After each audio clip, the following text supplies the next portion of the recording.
These dark days call for crimson nights, so when the sun sets, the crimson moon rises.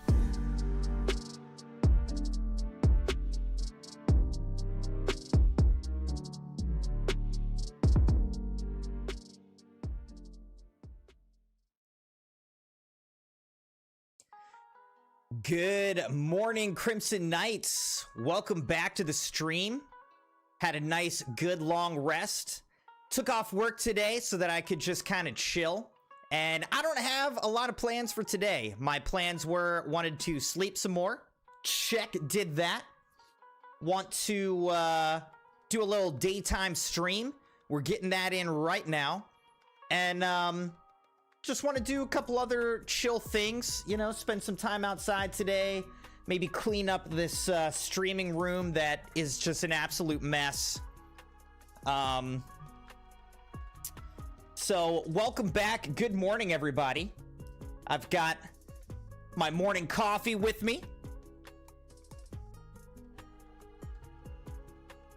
The Crimson wife returned early this morning, so she's back. She's exhausted, though. She had like a red eye. So she's gonna be sleeping, trying to, you know, rest up and reacclimate to home. But last night had a great time. We jumped into some Ghosts of Yotei. Now I did get really tired. I've been so tired. That's why I took off today. And last night I was like, man, we got to 11 and I was having trouble keeping my eyes open. Not because of the game. Like, the game's super fun. I didn't want to go to sleep, but it was just like, I can't stay up. I can't keep streaming. I had to go to bed. But super fun. Really enjoying the beginning of Ghosts of Yotei, and we'll get back to it. I have an evening event that I have to go to tonight, but I think I should be back by like 9:30, 10. I hope I'm back by then, man. I don't want to... I want to go to it, but I also don't feel like doing anything today. I just want to be home all day, so I don't really feel like going to it today. But anyway, if I get back early enough, if I get back by 10, we'll try to get in a short stream of Ghosts of Yotei tonight. But this morning, want to jump back into Dune Awakening. So we haven't really gone out into the deep desert. We just barely scratched the surface, but I didn't harvest any new material. So I want to get out into the deep desert. I also want to check out some of the DLC, which we have not touched at all. So we're just going to do a little, you know, shorter... Well, I don't know how long we'll go. We'll do a little morning stream of Dune Awakening, have ourselves a nice little time this morning, chilling, playing some Dune. And again, I may be back later tonight with some more Ghosts of Yotei. But good morning, Dog Pool. Good to see you. It says, will work survive without you? I think they'll be okay.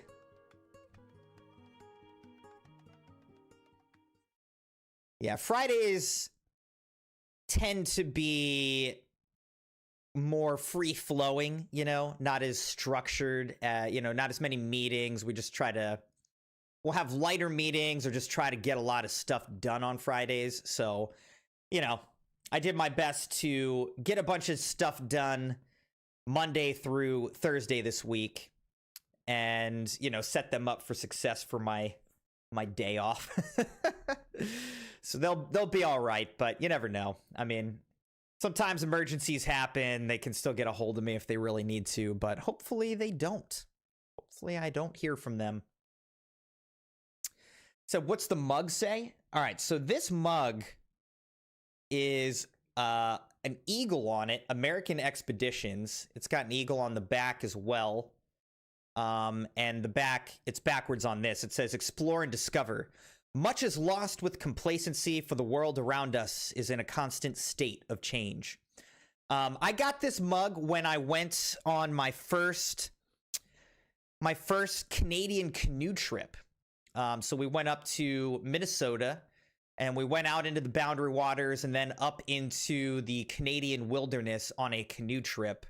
And this was, you know, after the trip, I bought this mug as kind of a souvenir to remember the trip. And so when I drink my coffee out of this mug, you know, I kind of, it brings back quickly the memories of being out in the beautiful Canadian wilderness, out on the lakes, canoeing, fresh air, freedom, exploration, the eagles, the fishing. It all comes surging back. And so that way, when I'm drinking my coffee out of this mug, I just feel extra relaxed and, you know, in my happy place. So this is my canoe trip mug.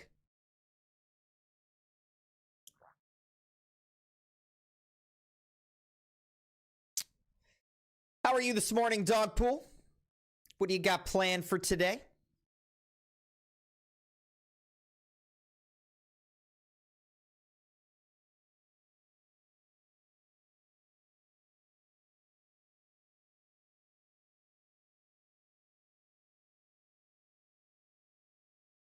No plans for your day off.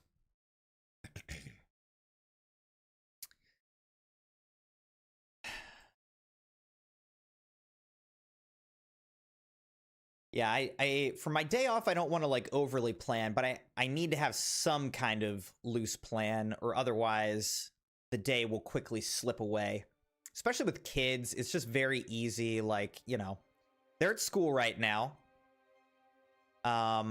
So it's kind of like my day off is from when they go to school to when they get back.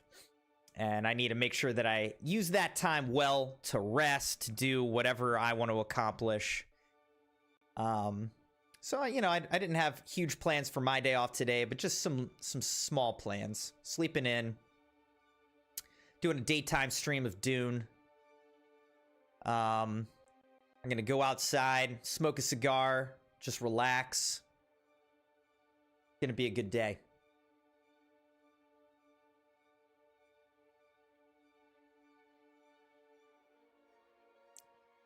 I should have put checking shaders as part of my plan for today as well, because this takes forever. This is like an actual percentage of my day off is just sitting here checking shaders.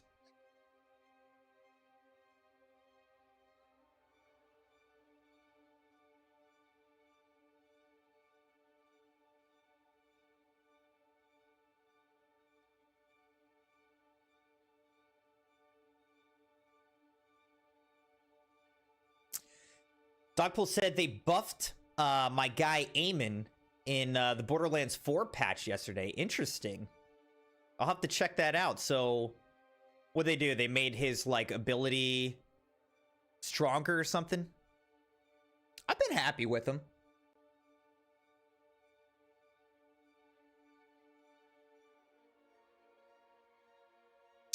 Been happy with my character. Yeah, I'm enjoying Borderlands. I feel like we've really grinded out a good bit. I mean, the fact that we're at level 35 or whatever, I mean, that feels significant. I didn't actually think we would get that far leveling-wise. Oh my gosh. After all that checking shaders...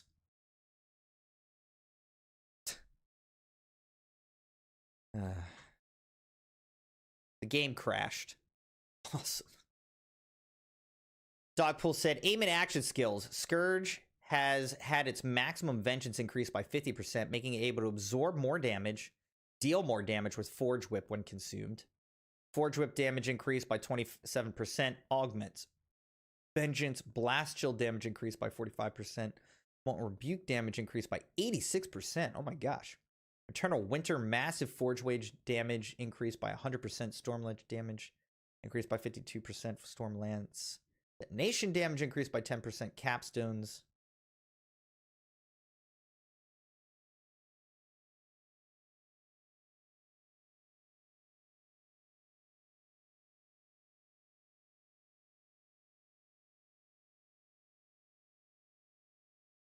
Let's try this again. Looks like they put a lot of emphasis on the Forge Whip.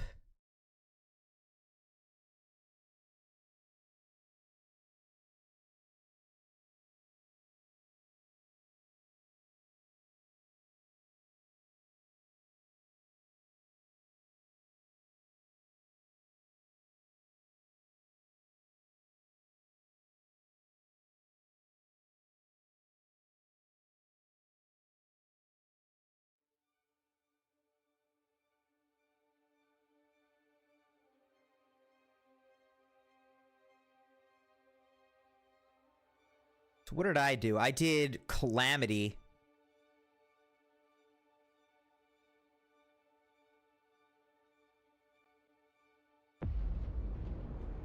I dream of it amongst the wild.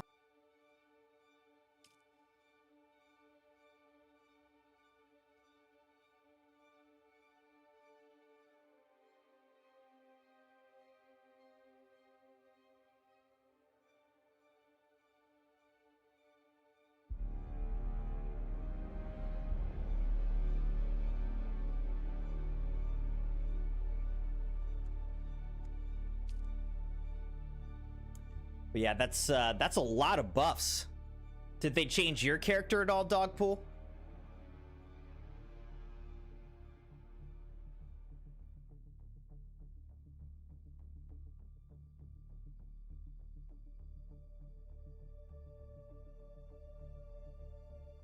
They also buffed your guy. All right.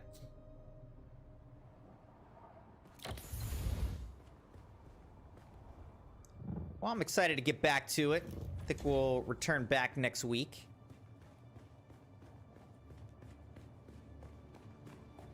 All right, let's look at this. Taxes are due in 3 days.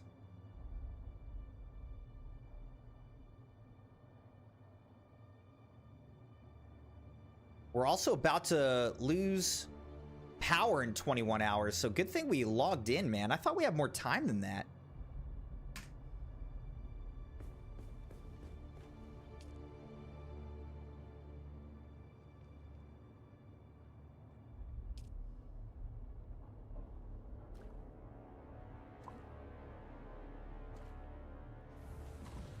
All right. What do I got on me? I've got this vehicle fuel cell, light darts.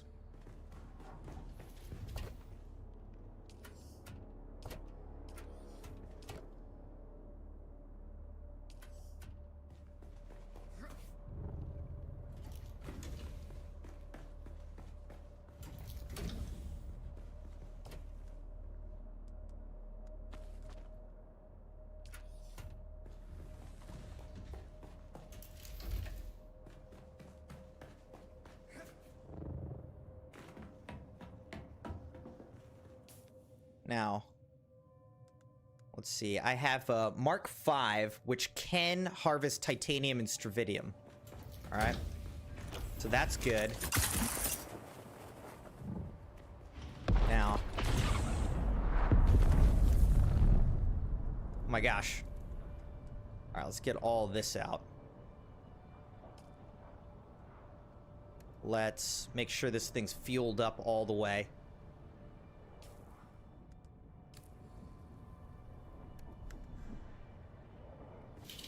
Alright, so it's fueled up to 100%.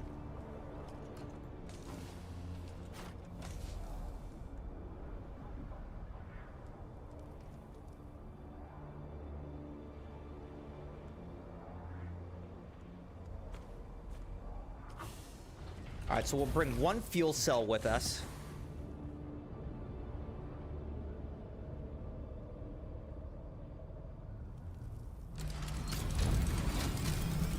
And I think we're looking pretty good.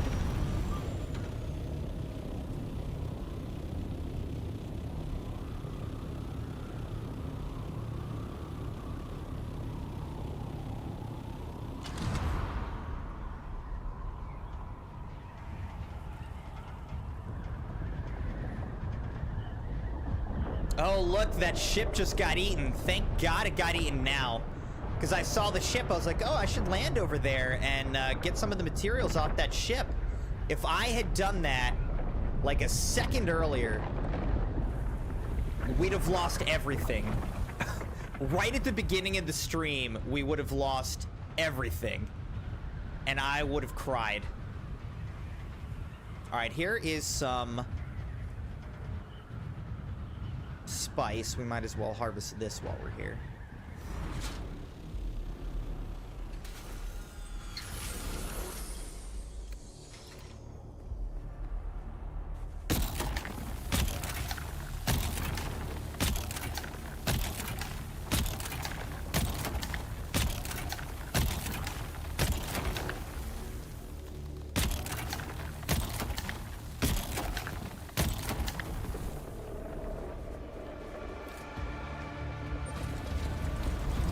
so now we've got all the piles. Let's just get up here and wait for a second.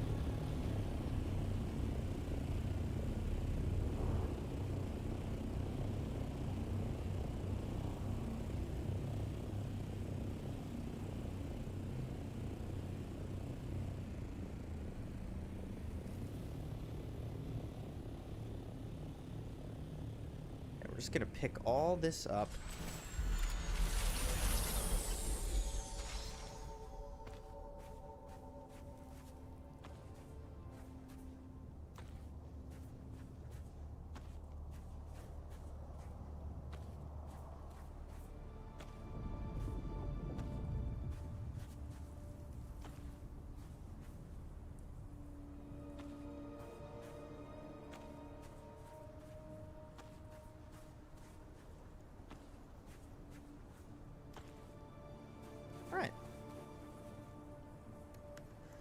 Very nice. We've got 444.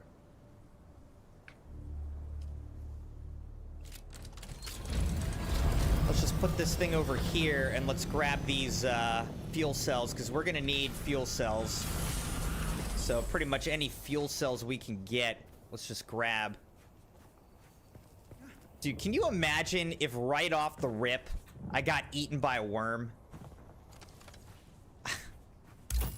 I'd have just been like, I hate days off. Might have just rage quit right there.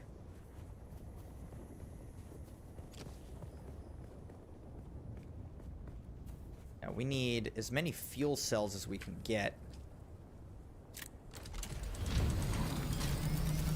But my real goal is we want to get out into the deep desert. And we want to get... We want to get titanium and stravidium so that we can start getting into that, like, last tier of, you know, weapons and armor and refineries and whatnot.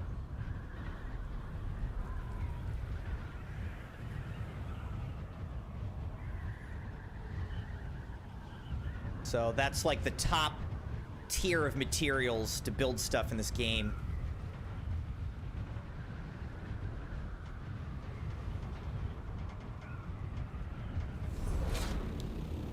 Alright, there's like an invisible wall that you run into if you just keep gliding and then the thing falls. I don't know if it actually damages the ship, but I'd prefer not to find out. Alright, so now we're going to the world map.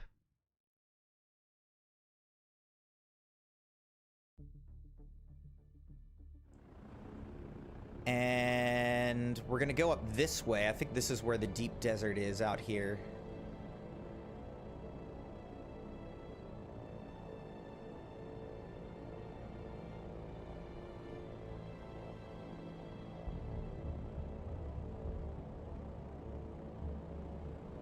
I think this is the deep desert. What is this?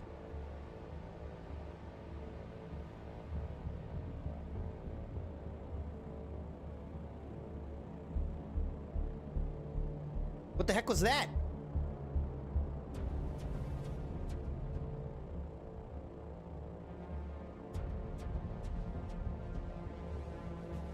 Alright, I'm gonna need a fuel deposit here. Where's the deep desert?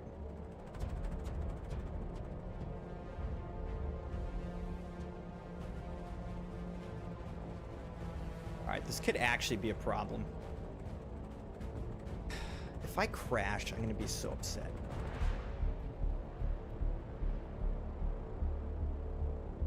Guys. What's this? Thank God.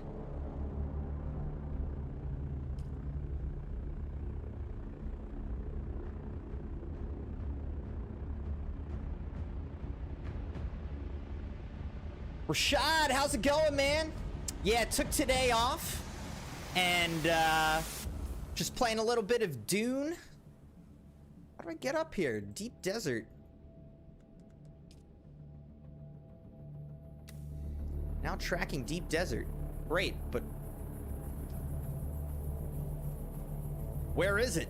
It says I'm tracking it, but it's like, I don't see it anywhere. So what are we talking about here? But how's it going, Rashad? Been a minute since I seen you. Oh, here we go. Deep desert. No.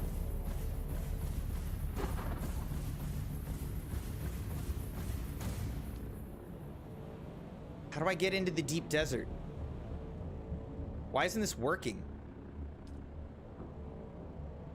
See, this was the deep desert, but how do I get in here? Oh my gosh. I'm chalking that up to some kind of glitch. Well, happy grinding, Rashad. Thanks for popping in. We're just doing kind of a chill, hopefully chill stream of Dune Awakening. I've never gone fully out into the deep desert and gotten like the good materials that are out here. Now, the deep desert is like a dangerous place with extremely dangerous storms, as well as PvP.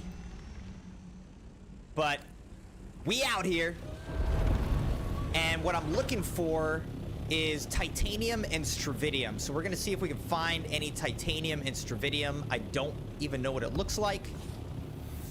This is sector A3, whatever that means.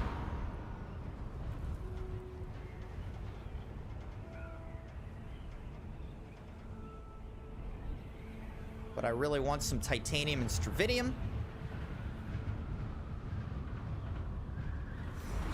Like, let's see, is any of this what I'm looking for? I don't think so, though. Like, let's see what this is. This could be. Boom! Our first titanium ore, just like that. Let's go!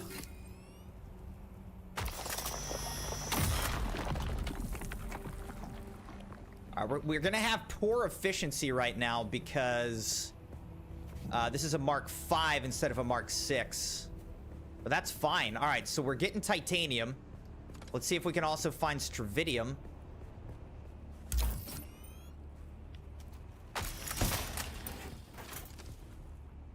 Rashad said, going well, just been working on personal project stuff, which has been consuming a lot of time. I've seen that you've been, you know, really streaming a good bit too, Rashad, which is awesome. Seems like you've been growing a lot, huh? Getting some videos out.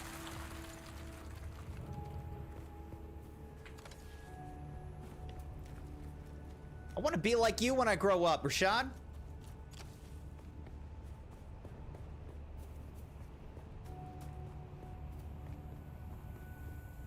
All right, so we got some titanium. Now we need to just see if we can find some stravidium. See what that looks like. Oh, wait. This says stravidium mass. So we have both. Boom, dude. Okay, we've got our first stravidium and titanium, just like that. Let's go.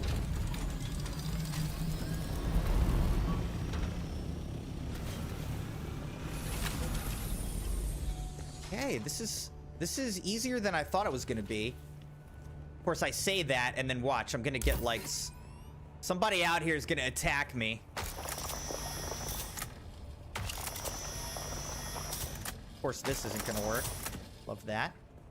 Love that for us. Okay. Give me something I can mine.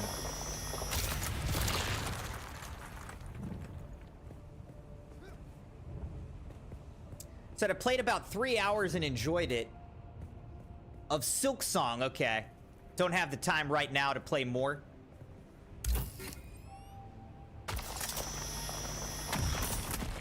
I haven't tried Silk Song. In fact, Silk Song's included in the Xbox Game Pass, the PC Game Pass, but I just canceled my subscription last night. After we were talking about it, I was like, yeah. I just don't think it's worth it. I don't see anything coming out that I like really want to play. So I canceled my Xbox PC Game Pass subscription. We'll see if we ever like restart it.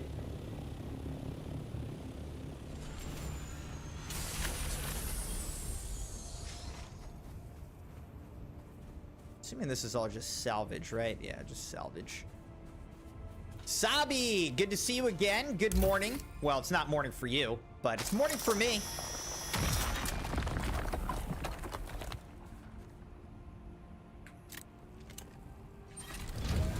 How's it going, sir?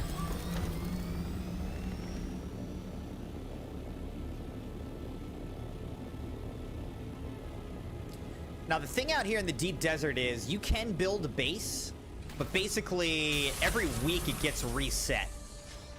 So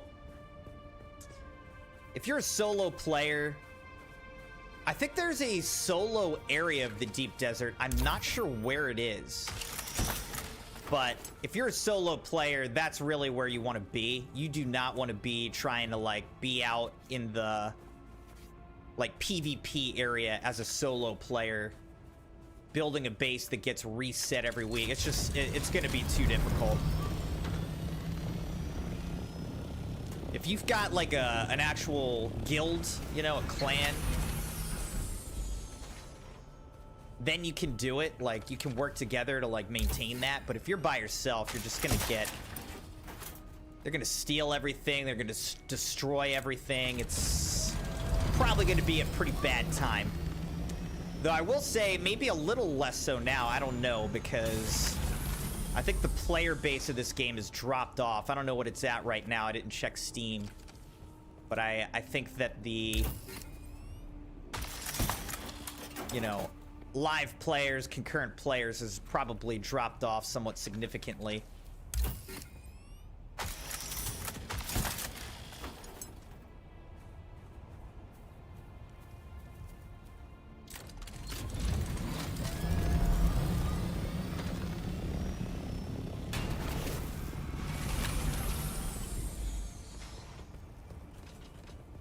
All right, so I might have to bring my bigger ship out here. Really, you know, the next thing we could work on is building like a carrier ship. I don't know what the capacity of the carrier ship is.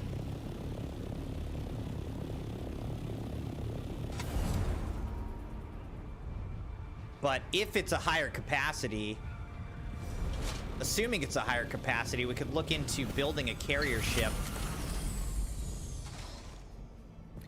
Come out here and just harvest a ton of materials. But I actually did not think or realize that titanium and stravidium were just going to be like right here at the entrance to the deep desert. So I guess really what's out in the deep desert is going to be the spice. That's really what's way out in the deep desert. You can go out there, try to find huge spice fields and harvest those.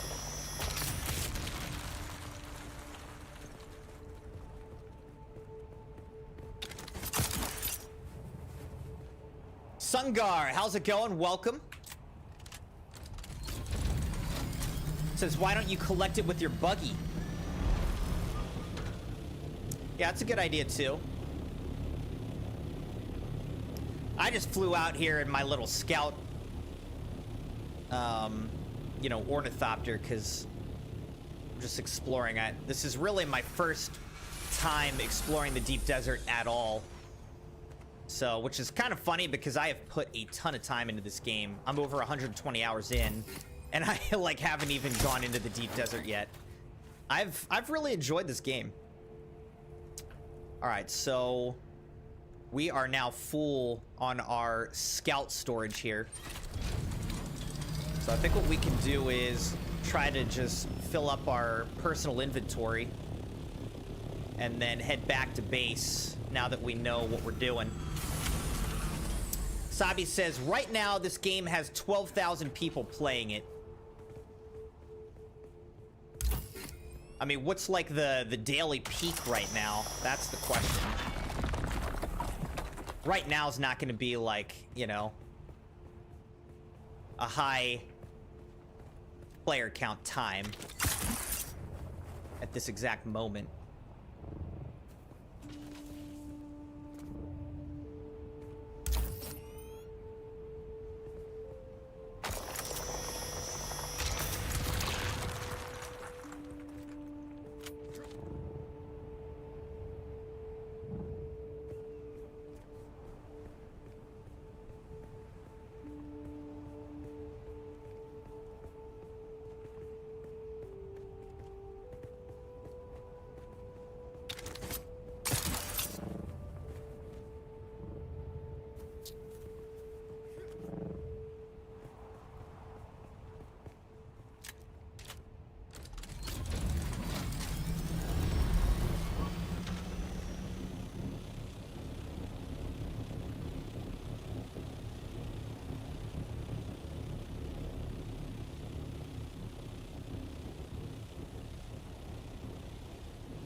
happy that we're finding so much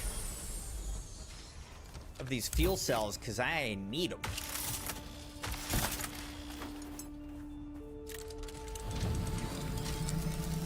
Sungar says, I combined the attack ornithopter with the buggy on the deep desert and collect 2,000 weight of materials at once.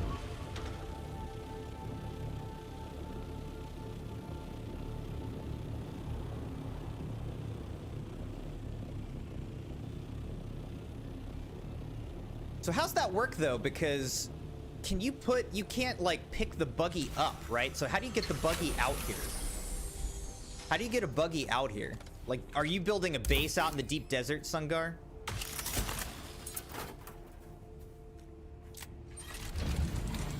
Because I don't think you can pick it up. A buggy.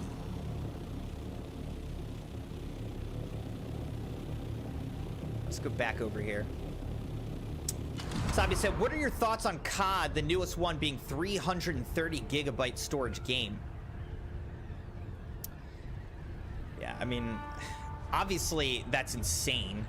That's like, if you're installing that game, that means that's the only game you can install on your computer, you know? But I don't know. I mean, to me, looking at the new COD, personally looking at the trailer, it looks like trash. Like, I don't want to play it. I'm not being a hater. It's just like, what is this? What is happening? It's like some futuristic, like Destiny-esque weird game. Which if it was not COD, if it was like something else, then like fine. But the fact that it's a Call of Duty game and that's like what it is just like, I'm not interested. I'm so uninterested that I canceled my PC Game Pass. I'm not really planning on playing it, you know? So I'm excited about Battlefield 6. I'll continue to play Warzone, I'm sure.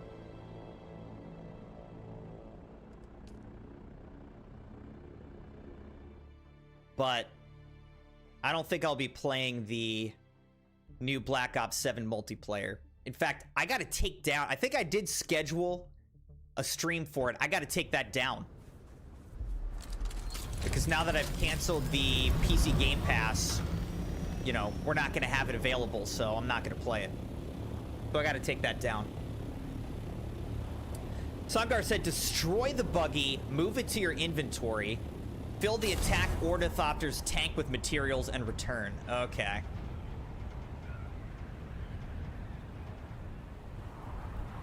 So that's the trick. You build and destroy the buggy.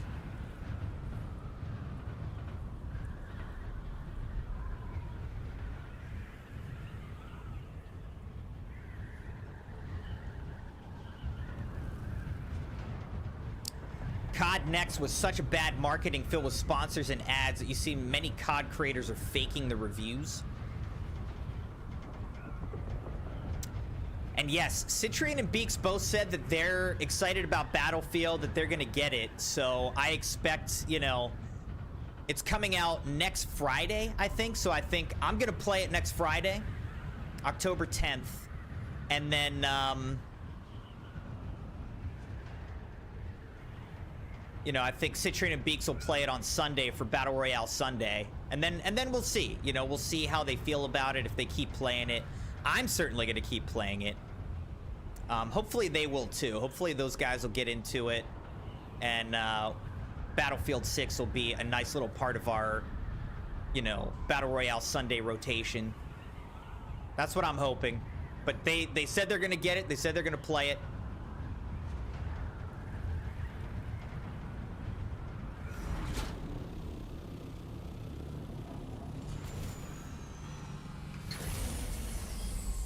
So I'm excited, man. It's gonna be awesome. All right, let's look in here real quick and see what we've got.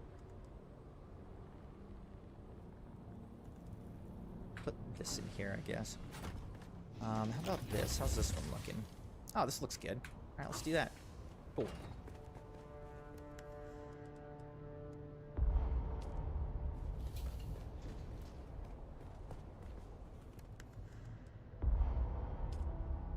stuff is heavy. Titanium ore seems to be heavy, huh?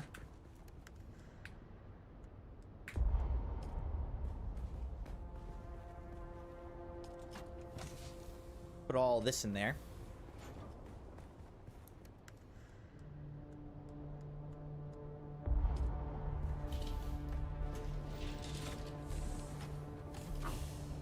And then, all right, here's all that.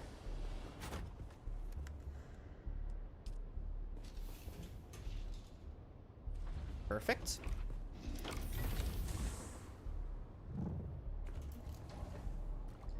Let's drink up.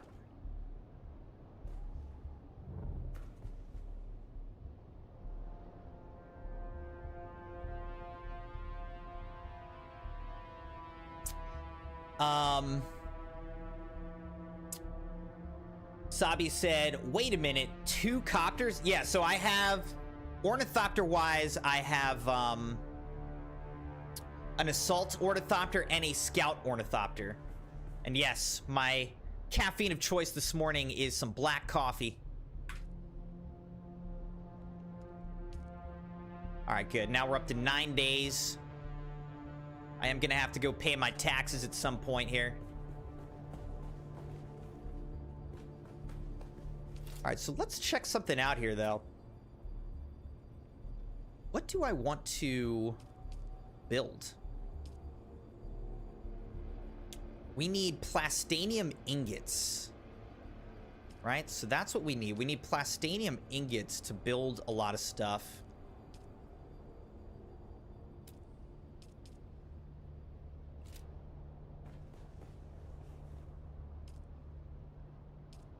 All right, so let's go turn back on some of my generators here.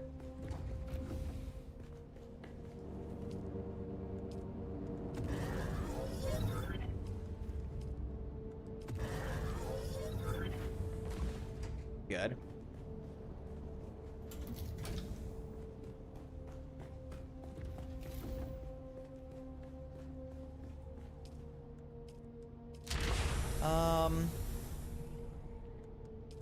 So what do we need? Oh, we need stravidium fiber, though.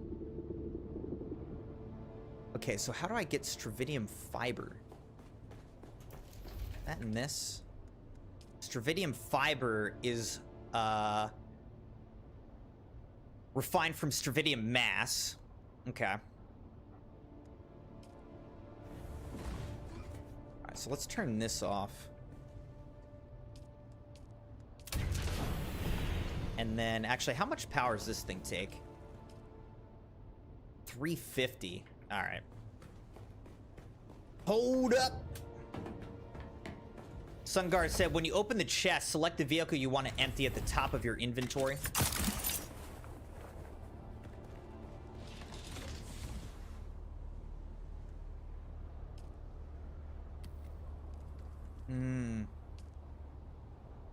Thanks for that tip. I actually never bothered, like, looking at that. That's super helpful. Alright, so what am I doing? I'm turning on this power over here.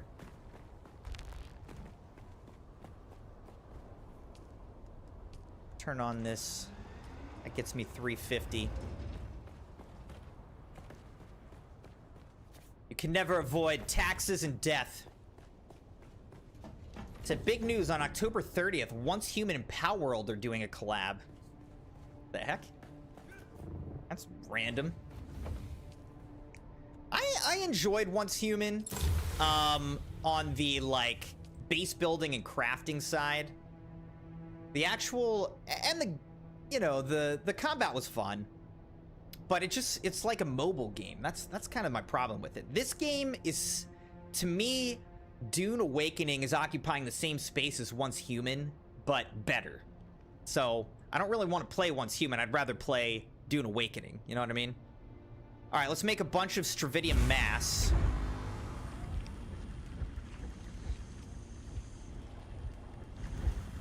Great. How long's that going to take?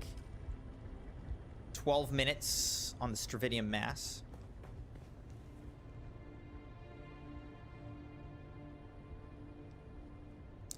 Sungar's got like more than twice the hours I've got in this game. 290. It's awesome. All right, so we're making stravidium mass. We'll be able to make plastanium ingots.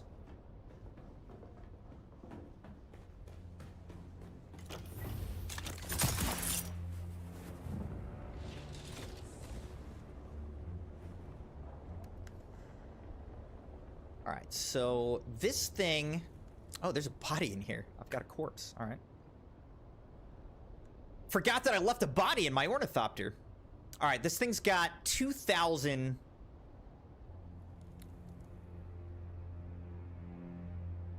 2,000, you know, capacity.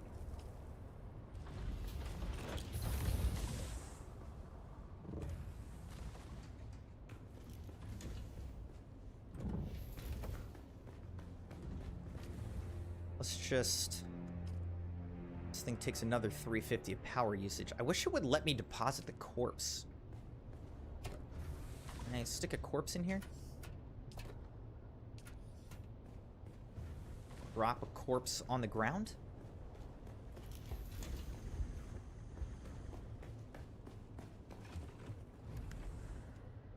Oh, there's a corpse. There's another corpse in here. Got corpses all over the place.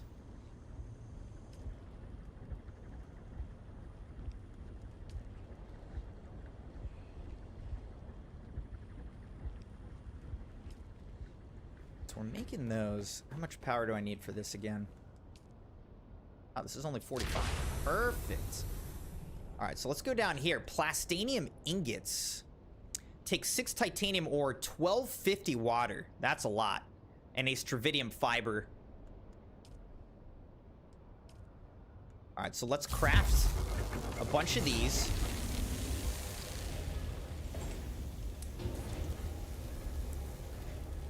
And looks like these basically take like 30 seconds a piece, so not too bad. But definitely high water cost here.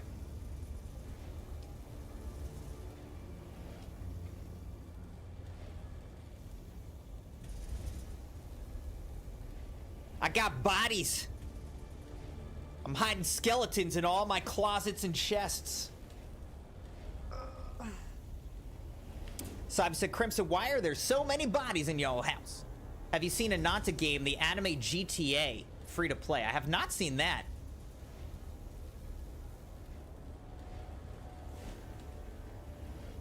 Sungar said, you Read don't this need message, to carry Crimson. weapons. You don't need to carry weapons in the PvE area until Zone E. So, where actually is like the PvE area versus PvP area? I don't actually know which is which. I guess it would tell me once you're entering PvP, right? So I guess where I was harvesting all of the materials was actually PvE, right?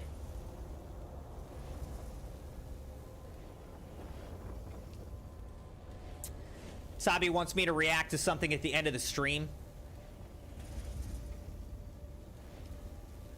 All right, we can try to do that. Man, making these plastanium ingots, though, quickly uses up our water.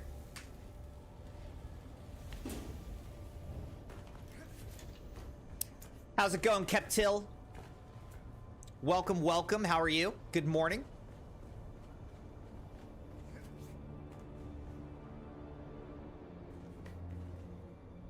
Buggy looks all... I don't know, it was looking like blocky or something.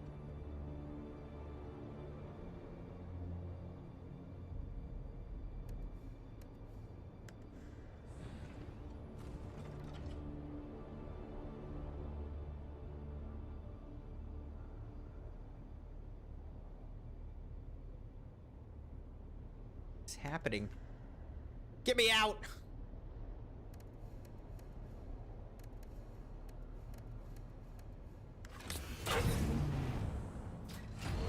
Whatever. Keptil says, you're keeping me company at work until customers show up. Well, welcome, welcome. Hopefully, you know, have a nice, slow, nice morning.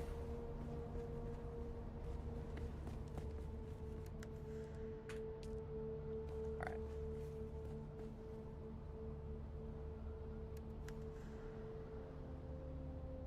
right. 92% fueled. I'm just messing around a little bit. We went into the deep desert and got titanium and stravidium for like the first time.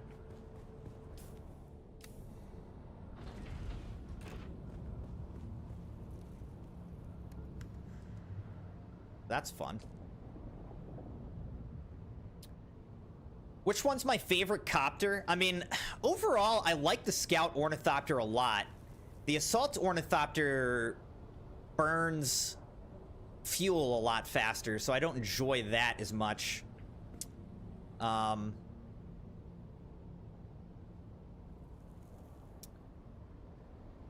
the Assault Ornithopter does have a higher carrying capacity. So I think we're just gonna, like, go make another trip real quick here. Now, the other thing you can do with these is you can actually attach, like, rockets and have rockets for battles, but I don't really need that because I'm basically just a PvE player. I don't have, like, a guild or anything like that. So I'm not trying to get into, you know, fights with players that have guilds and players that have hundreds and hundreds of hours in this game. I'm good on that. You know what I should have done? I should have brought money to pay my taxes while we're making this trip. Oh well.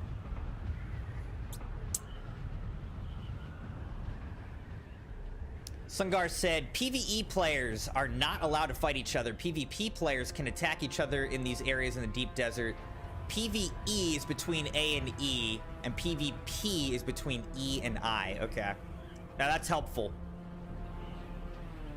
So, that's helpful to know. So, A to E is PvE.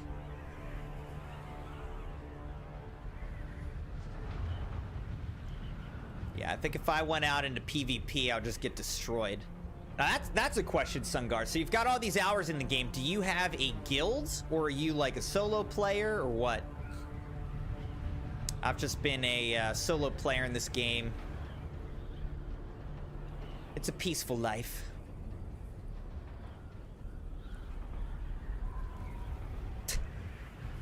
Keptil said, I follow Turnip Boy's approach to paying taxes with evasion and lots of chaos. Sungar's like me, a solo player.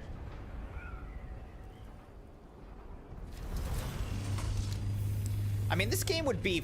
I've enjoyed this game a lot as a solo player, but it also would be fun. You know, I could see how this game would be a lot of fun with the guilds. Can really work together to harvest materials, do battles, build bases. Like, there's cool stuff you could do with the team.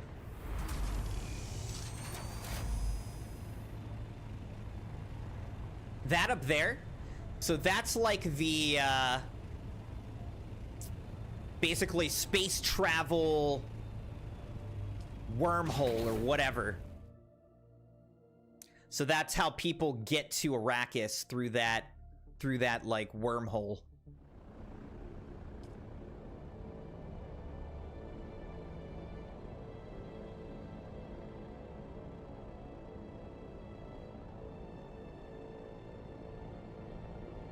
I mean, this game, part of what I've loved, I mean, I like Dune, you know, I just like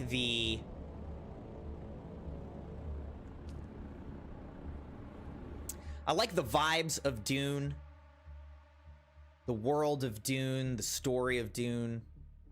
And I think this game has done a great job of making that feel, you know, pretty immersive and authentic. Keptil said, Space Worm. Oh, look at that. That's cool. Giant tower there.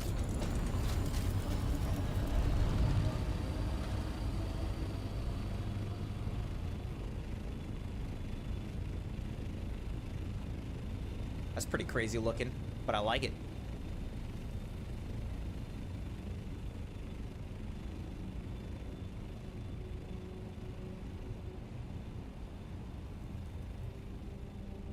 Captil said, I only recently started appreciating Dune. Younger me found it so boring.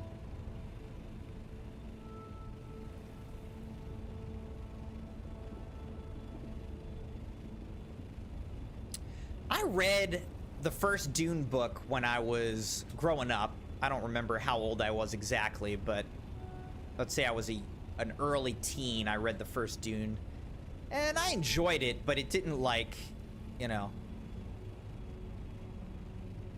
I enjoyed it, but it didn't suck me in. But after watching the movies and this game coming out, I've started reading the books again. So I went back and I've read the first 2 books. I'm on the 3rd now. Oh, whoops. I pressed the wrong button there.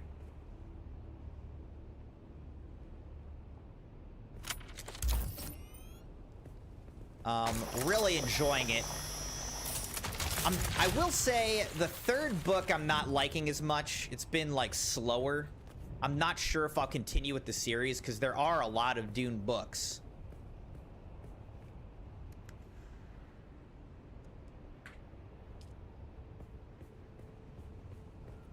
So I'm not sure if I'll continue with it. I thought there was another... but even this game, like, I actually was not playing. I was looking at this game. Oh, there it is. I missed it. I was looking for that. It's hiding. I wasn't planning on getting this game, especially because the early looks at it looked like the game was just going to be so buggy, you know? But then it seemed like they cleaned it up. And the later looks at this game looked a lot better. So I took a chance on it. And this ended up being one of my favorite games of the year.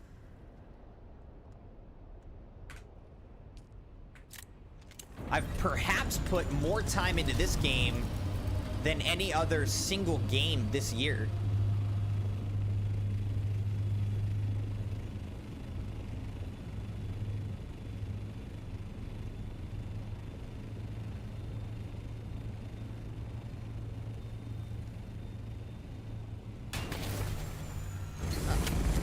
Bit of a hard landing there. It's all right.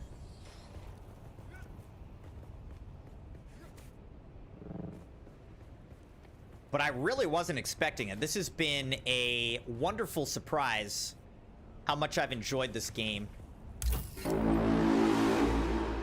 Welcome hey, to the Captil, thank you Crimson for Knights. subscribing to the channel. Welcome to the Crimson Knights over on YouTube. Thanks for hanging out. Appreciate you. Again, hope you're enjoying the stream. Normally I stream at nights on like Sunday, Monday, Wednesday, and Friday. It's my schedule, but I took off work today and wanted to get in a little chill daytime stream of Dune. But last night we started Ghost of Yotei. We've also been playing through Borderlands 4 with Dogpool, who's over on Twitch right now. Or he was. So we're gonna try to, in the next month or so, we'll try to finish up Borderlands 4. Crimson has officially disconnected from the chat. At least the main story. Tommy, how are you accusing me of DC from the chat? I'm talking to you guys right now. Let him come! I said let him come! But again, welcome to the Crimson Knights. Thank you so much for hanging out, Captil, and thank you for subscribing. I appreciate you. And his name is John C. Thank you to all the Crimson Knights.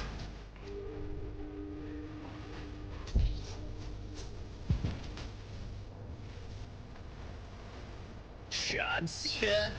You know, we haven't actually seen John Cena in a while. Not the real one. I mean, he's real to us. But John Cena, the Crimson Knight, we haven't seen him in a while.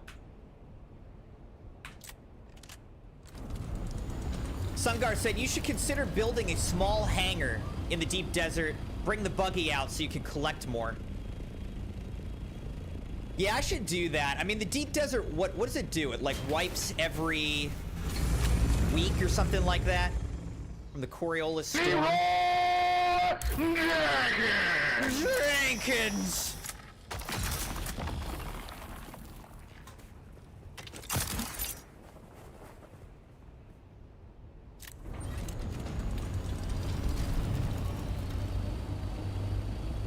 Look at that base. Got, like, everything going on there. That's pretty significant.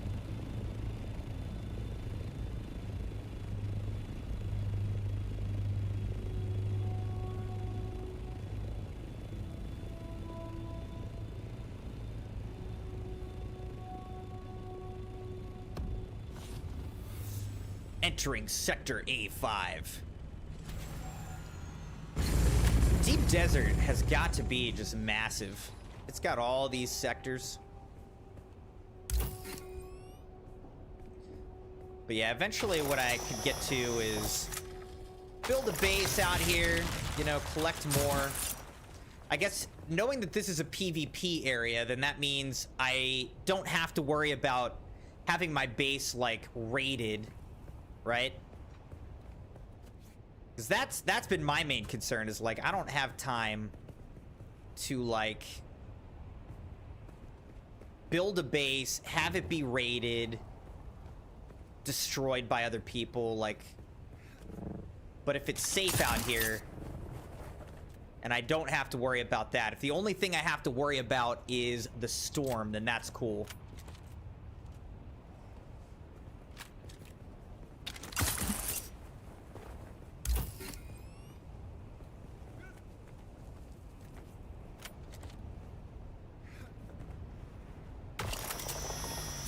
This is awkward.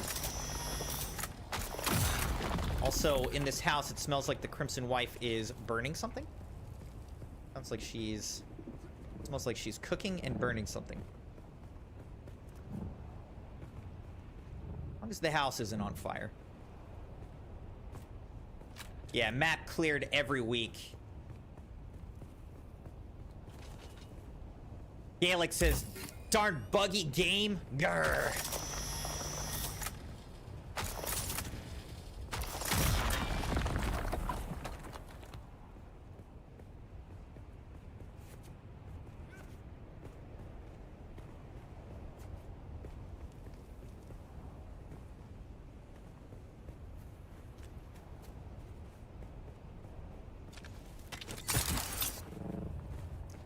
Go get these fuel cells. I do be needing fuel though.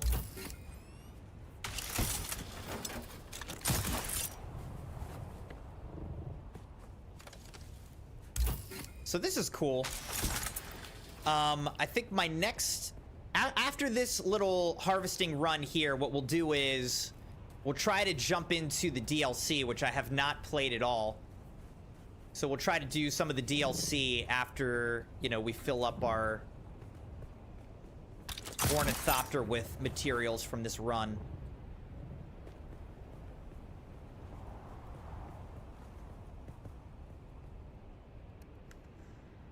Keep pressing the wrong thing there.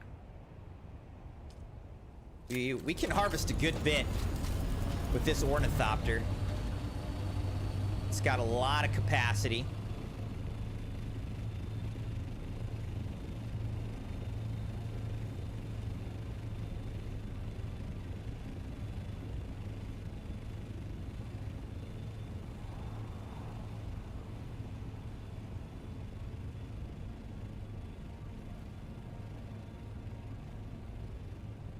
Sunguard said that's why small hangars or observation towers are generally built. Yeah, so I should do that. You're absolutely right. I think the wipe is like pretty regular, right? Like it's always the same day of the week is when it wipes.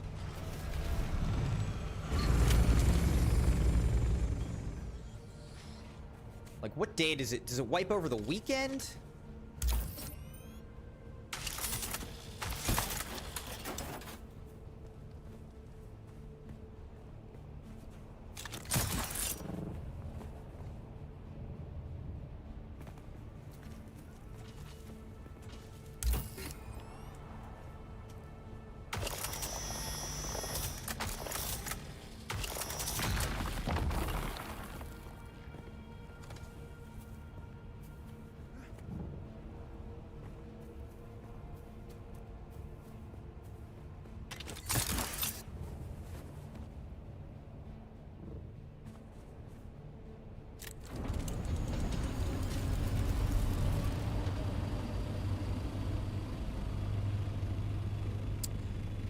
Okay, so Sungar said when you use the buggy's beam, you collect at least 2 times more materials than you collect by hand. Okay.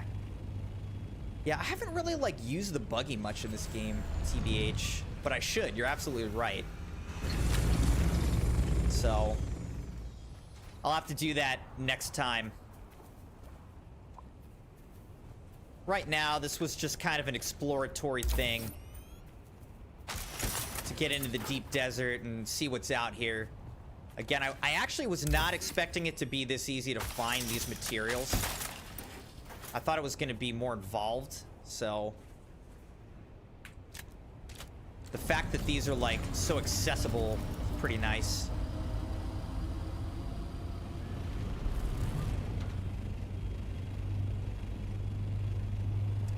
But yeah, anything that would make the harvesting go faster... That's definitely a bonus. We'll have to do that next time.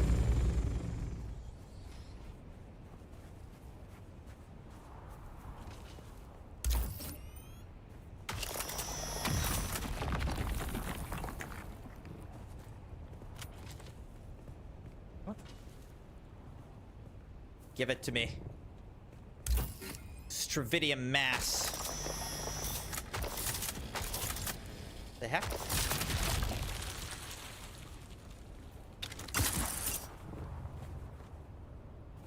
Now, Keptil, I'm assuming, are you a Dune player as well?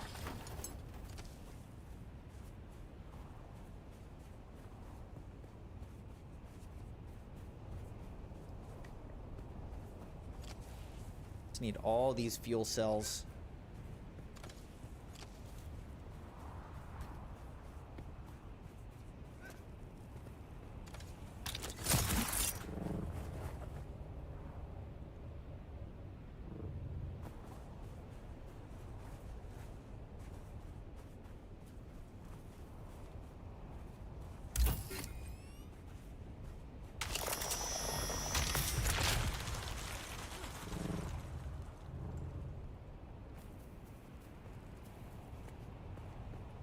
So those are some goals. We got to get a buggy out here.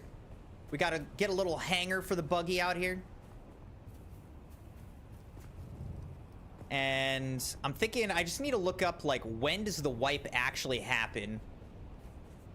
And then obviously, you know, the best time to build something out here would be, like, right after the wipe.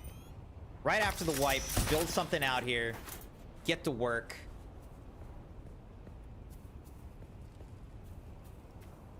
And that way you can maximize your use of the base in the deep desert.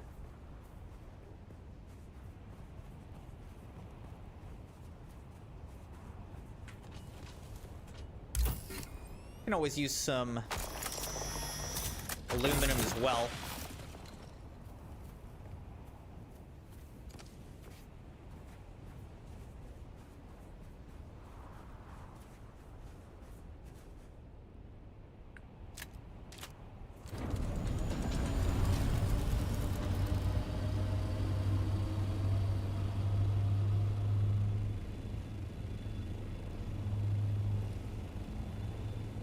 Yeah, there's a surprising amount of fuel cells out here. I really am surprised. There's like more fuel cells out here. Seems like it is very hot though. I'm losing moisture fast. Like,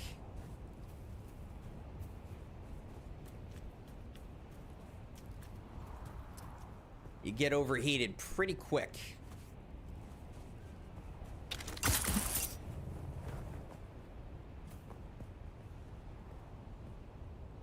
Kamaruta, how's it going? Says, hey, Crimson. Wow, never saw you stream this early. Yeah, I mean, normally I work, so I'm not usually able to stream during the day. But I did take off today. I took off work and wanted to get in a little daytime stream at Dune. So here we are.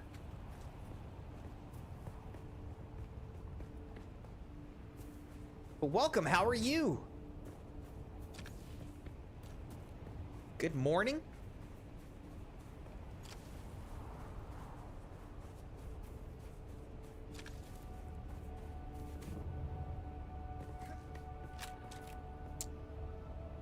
Kamaruta said, this game looks awesome. Been wanting to pick it up someday. Yeah, I mean, you know, if you like a kind of survival sandbox type of game with some nice grinding and you know, base building mechanics and, you know, something of an interesting story and whatnot, good progression, could enjoy this game. I've enjoyed it. I mean, obviously too, like, if you like the IP of Dune, you could enjoy this game. I like the Dune IP, and so this game has felt very immersive and fun to just be in.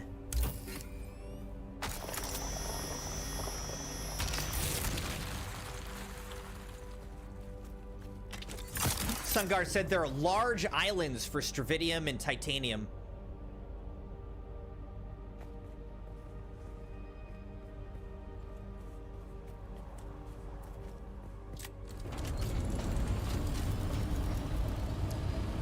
Get in our vehicle so we can cool down a little bit. I was about to get overheated, lose all my moisture.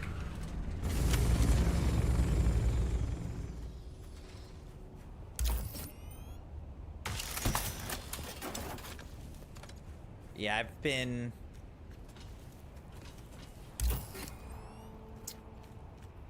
doing the audiobook of the third Dune book. I'm not really sure if I'm going to continue with it or not.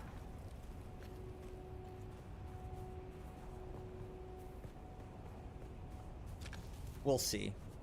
I'm trying not to, like, pass too much judgment on this book before I finish it. Oh, I'm overheated. Great.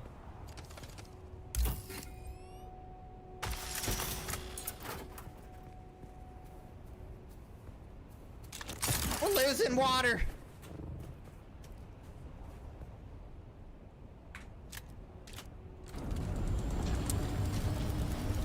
He said that's pretty much Ark, so yeah, I'll definitely pick it up someday on a sale. Never watched the Dune movies, but the game looks great and fun. Yeah, I think this game is kind of like the Dune version of Ark in a lot of ways. I never played Ark. I know you have put a ton of time into it with Dogpool, but I think it is basically the Dune version of Ark. So if you like Ark, if you like Dune, I think you'd enjoy this game.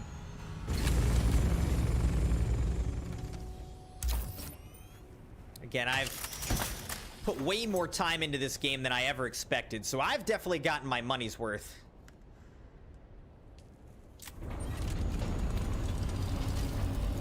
Happy Cat, how's it going? I know I'm on early, dude. I took off work to play some games and do some other stuff. Here we are. I'm enjoying it.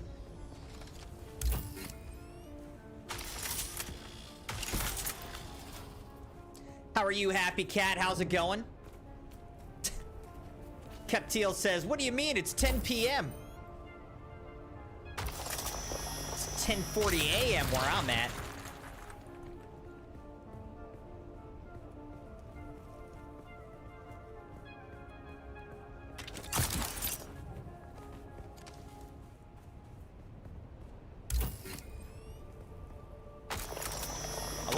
kind of outlines on the titanium. It like outlines a little titanium rock. I like that.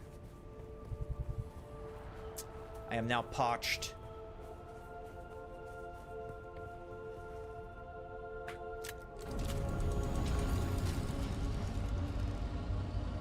Accidentally, one little copper ore slipped in here. All right, let's drink up on my water. There's this, like, floating tower thing. This thing looks crazy. That's a pretty crazy build. Oh my gosh, look at all this. So many fuel cells. I'm getting more fuel cells than anything. But I'm not complaining about that. Getting fuel cells to, like, power my base is always, like, kind of a pain. So the fact that we're getting so many out here, like, I'll take it. Let's just take all of this. Sungar said for titanium, you gotta visit the island between E6 and F6.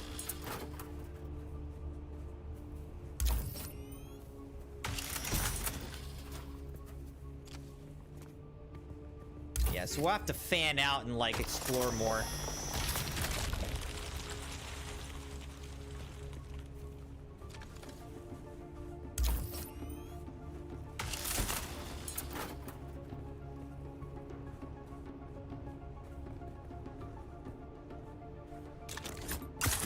There's some titanium and strontium out here, so I'm not complaining. But yeah, certainly if it was more concentrated, bigger pockets of it, like that would be nice. I feel like for going out to those zones, it might be good to actually have, like, the buggy and base out here.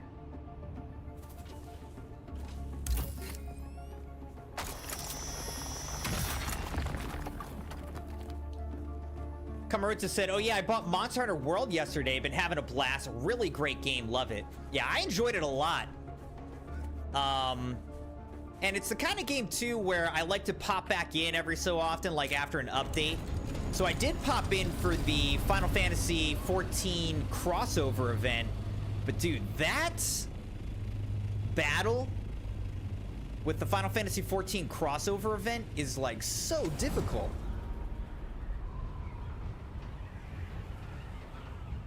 I failed it so many times.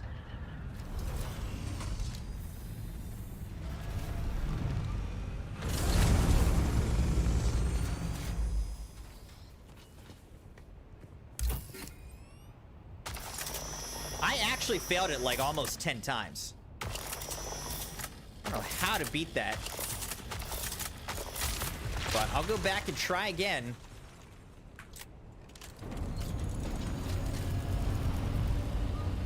Oh, you got Monster Hunter World. Sorry, yeah. Sorry, I was talking about Monster Hunter Wilds. Monster Hunter World, man, I should maybe go back and play it because I played through most of it, but never actually finished it.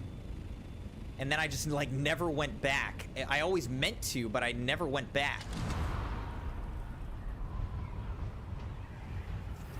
That is crazy looking. Look at this thing.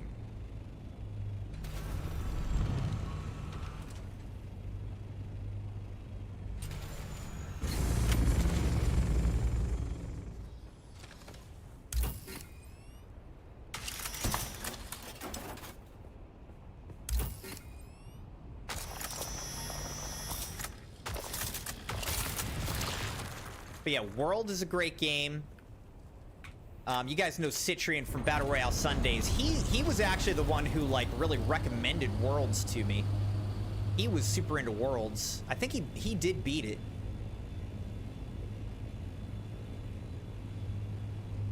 Where do I want to go? This is just such an interesting base. Like, how did they build this like this? These are a bunch of columns on top of each other? Yeah. That is so interesting. I love that. That's one of the most unique looking bases I've seen. I like that. Actually, is this... Here's some stuff right here. Jeremiah, how's it going? Dogpool says, I'm playing Baba Is You and watching the stream. Baba Is You. The first of Ghost of Yotei stream was last night. So we played for a couple hours last night. I'll try to get back to it again for a short stream tonight. I do have an event tonight that I gotta go to. But I'll try to get back to it after the event when I get back. Is this game permadeath? No.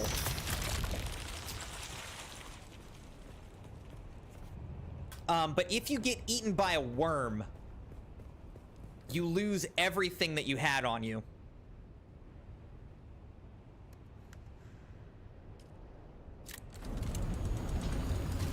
So, it's not permadeath, but it is high stakes.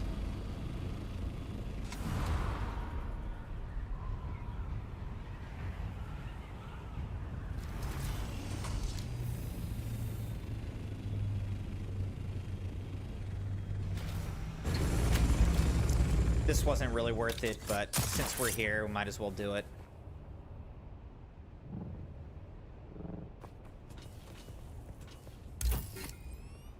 Since I landed, we'll harvest this.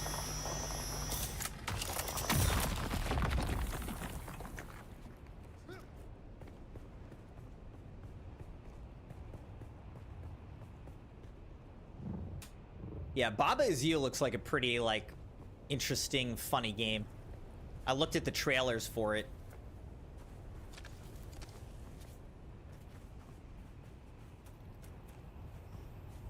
What do I think of Ghost of Yotei so far? I love it. Yeah. Really cool environment and ambiance and scenery, you know? And then the story's pretty standard, but I like it. And the combat, I'm glad that the combat quickly got, like, pretty interesting, you know? And there seems to be a nice grind of exploration and unlocking weapons and abilities and things like that. So, I never played Ghost of Tsushima. So I don't know how it compares to that because I never played it.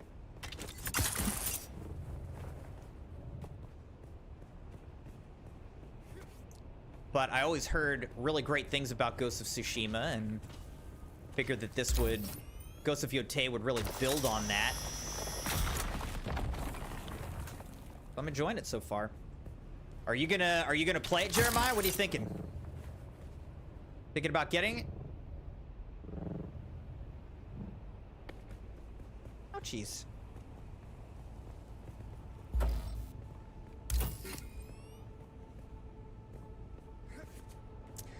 I think partly it's like Ghost of Tsushima, I've never seen it on like a heavy sale. It's always been like still relatively expensive.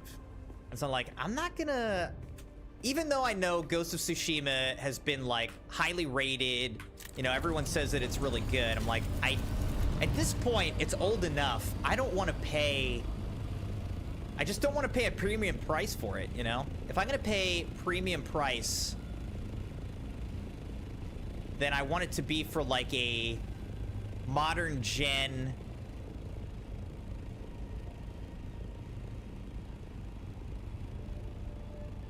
like current game, you know what I mean?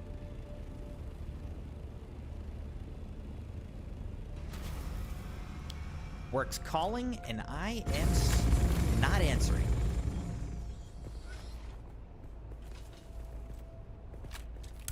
Like if Ghost of Tsushima would be $20 or less, I would maybe have considered paying that to check it out.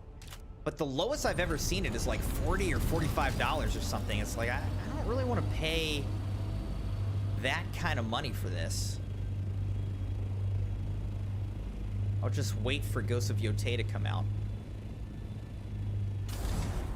All right, should I keep harvesting or should I just go back?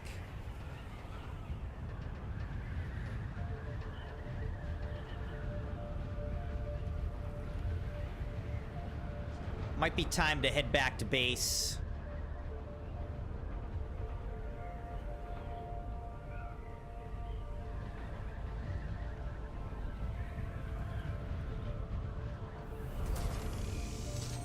Yeah, exactly. Dogpool said, I'm not buying a 5-year-old game for $40. Like, even if it's a great game. Like, PlayStation used to have, like, PlayStation's greatest hits, you know? And after a game, like, sells really well, it becomes a greatest hit, and starts to get a little bit older, they would sell it for, like, 20 bucks, you know? And then you can get, like, the best game years later for, like, 20 bucks. That, to me, is pretty reasonable. But, like, going on sale for $40 when it's 5 years old is, like, really? Like, that's a bit steep for me.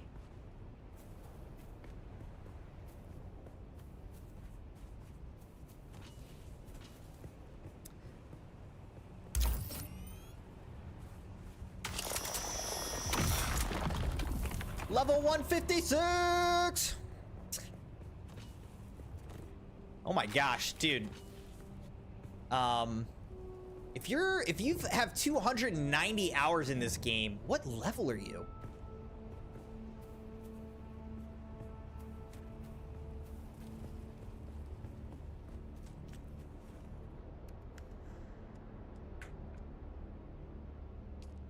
We still got about 500 more space in this inventory. Captiel says, so what you're saying is, if someone has spare game keys sitting around, you might be willing to check out the game? Yeah, exactly. I mean, even on this channel, you know, if people have... Sometimes Crimson Knights have actually bought games, you know, asking me to play them. So I'm always open to that, but it's like, you know, I already spend way too much money on games, so I want to be selective with the games that I buy, the subscription services that I have, and also, you know, to some extent, it's like I don't want to encourage a system of monetization that I don't really agree with. You know what I mean? So, you know, sometimes there are games that have had, like, heavy microtransactions or just seem to be all about making money and not about actually putting out a good game product. And those games I've avoided. Or, like, unsubscribed, you know.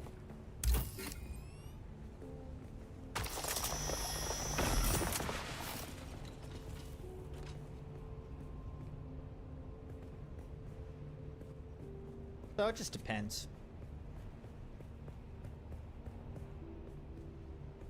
But like Ghost of Yotei, I paid full price for it, and that's fine. Like I'm cool with that. It's a AAA game. I expect a good product with it. So I'm not opposed to spending full price on a new game that's coming out that's going to be optimized and polished. You know, I'm not opposed to that. All right, I'm kind of feeling like it might be time to just head on back. Get out of here. Jeremiah said, I want to play Ghost of Yotei if it was on PC. Kamaruto said, I blew 120 euros on Autumn sale a few days on the autumn sale a few days ago. Thanks, Steam. Quadruple A? Yeah. Who said that they were a quadruple A game? Who said that?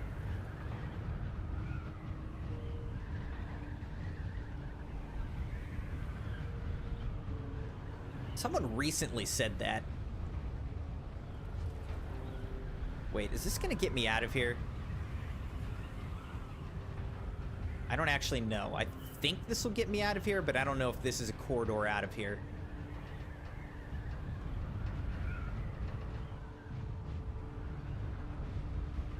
Captiel says, I have the Humble Monthly because it supports charity, gets you a discount. Oh, nope. This is not a way out of here. Dang it. It must be off to the west, I'm thinking. Because I don't think I crossed this chasm.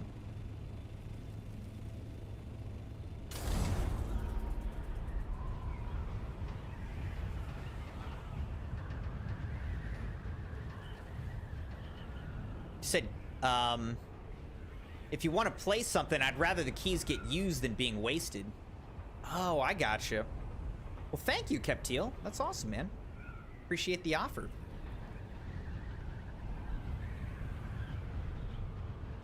Where did you learn to fly? Self-taught, obviously.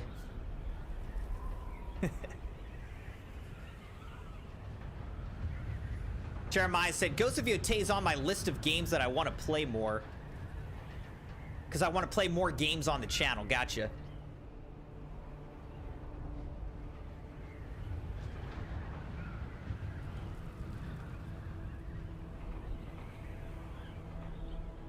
Yeah, there have been some... This has been a good year for gaming, for sure, from my perspective. The game that I forgot that we played... Oh, here it is. Dang it. I think this is the way out. I could be wrong again, but I think this is the way out.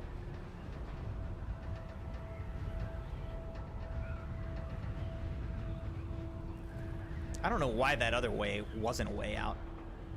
But the other game that I forgot that we had played on Xbox PC Game Pass was Atomfall. Like, we played Atomfall, Doom the Dark Ages, Expedition 33, Black Ops. Like, we played a lot of games on PC Game Pass this year. But I don't see anything really coming up that they have scheduled on the horizon that I want to play, so I canceled it.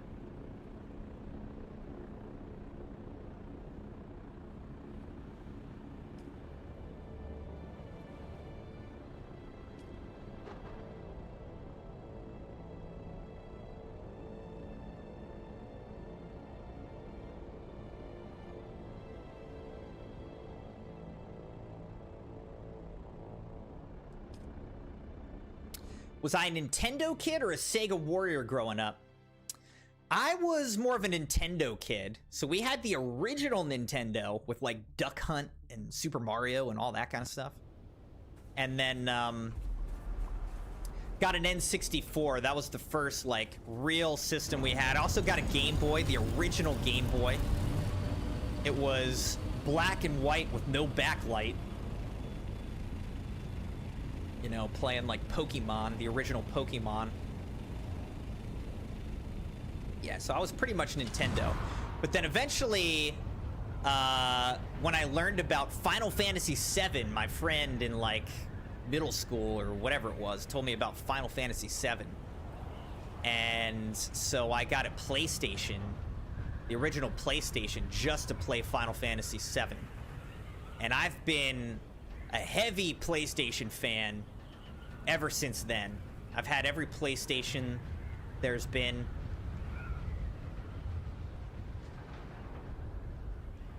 You said Super Metroid, Earthbound, Doom. Yeah, on the N64 it was like Banjo-Kazooie and GoldenEye. Dude, those were lit.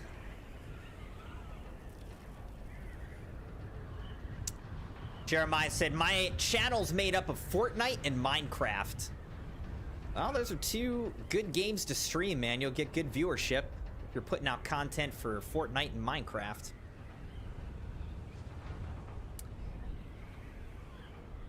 Oftentimes, unless you really make it big with streaming,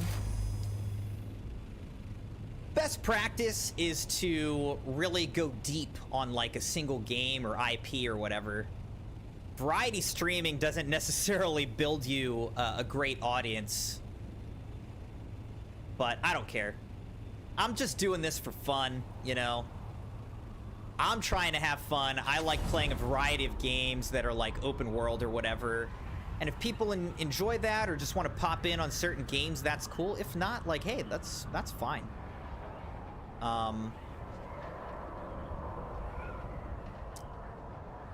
But I just enjoy streaming and gaming for my own enjoyment and hanging out with people who want to hang out. Any growth or monetization is all just like bonus, you know, extra.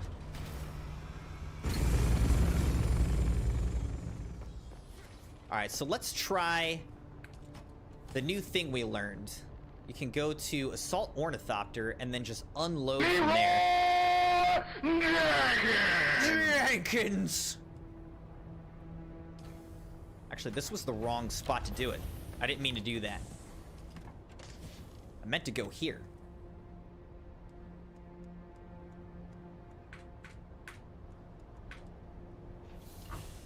That's all filled up. Boom.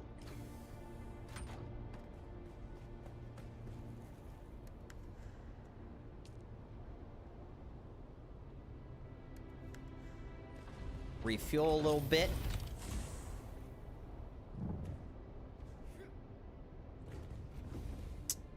Why'd that hurt? All right, let's get this moving. So now we can make 48 Stravidium, or sorry, 48 Plastanium ingots. From the chat. We're down to only 19,000 water. Spice-infused fuel cells. Now we can make a ton of Stravidium fiber, so let's do that. And now, of course, we've got no water left. I need to get a corpse in there. We need to start processing corpses. But I need 350 power to do it. I don't know if I can gain that with what I've got right now. It's wind turbine will give me another 150, but I'm still gonna come up short. Right? What is that? That's like 225, basically 250. What that'll give me.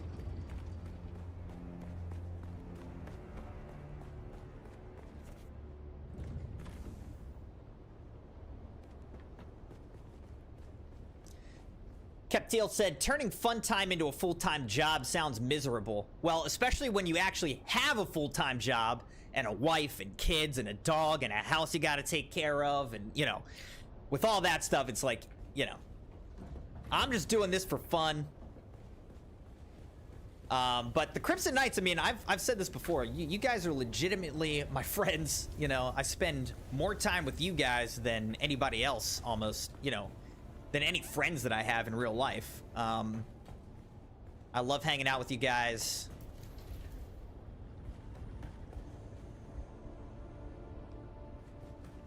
Appreciate you guys a lot. All right, let's refuel our generators.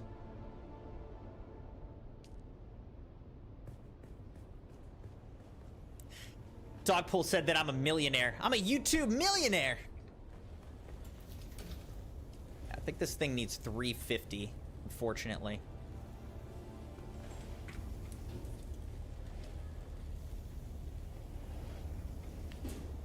This will take 21 minutes on the Plastanium. And this will take 30 minutes on the Stravidium. All right, no problem. No problem.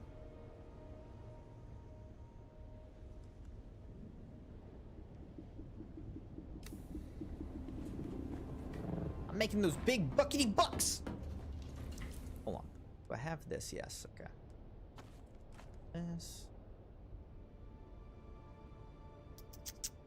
All right, I think we're good enough.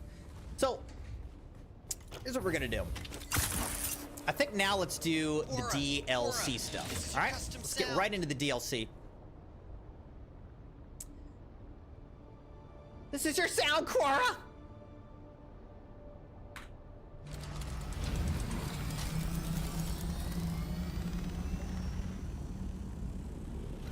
All right, here we go. You know, I probably should have brought a fuel cell with me, now that I'm thinking about it, but too late. We're gone. We'll be all right. Let's go do a little bit of DLC stuff. The friends are the achievements we unlock along the way. I like that. Hugs for everyone. You get a hug, and you get a hug, and you get a hug. Everybody gets a hug. Everybody gets a hug. All the Crimson friends. Jeremiah says, I want to start playing horror games on the channel. Speaking of that, Jeremiah, when's the next Dark Deception DLC coming out? I saw that you posted the trailer for it, but I didn't get to see it. I didn't see the date. So when's that coming out?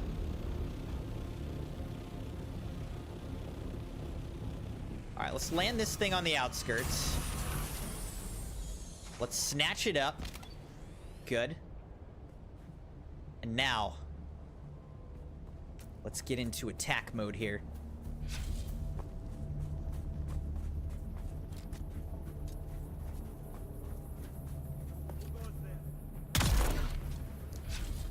Don't worry about me, bruh.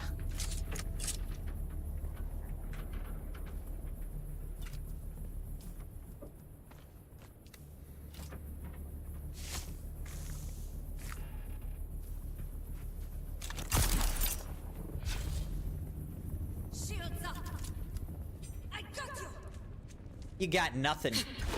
Oh, shoot. Now you're dead.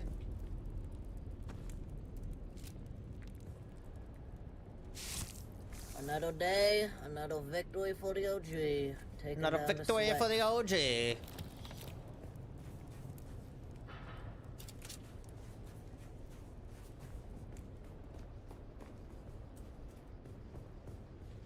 Dead guy in the corner.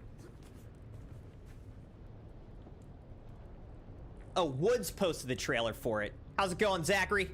Good to see you. Good morning. And yes, Keptiel, I did just put an entire ornithopter into my pocket. Yes. You can't do that with a buggy, but you can do it with an ornithopter. And I do that to make sure that, you know, it doesn't get destroyed by the elements while I'm doing my thing out here. All right, so we're looking for survivors of this giant wreck.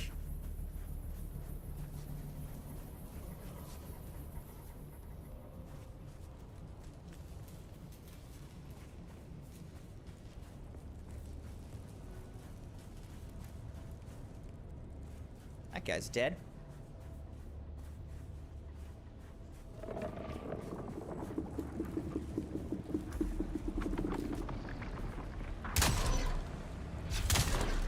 Oh. Alright, maybe these are survivors. Oops. Sorry, I didn't mean to shoot at you guys. But also, why aren't you saying anything?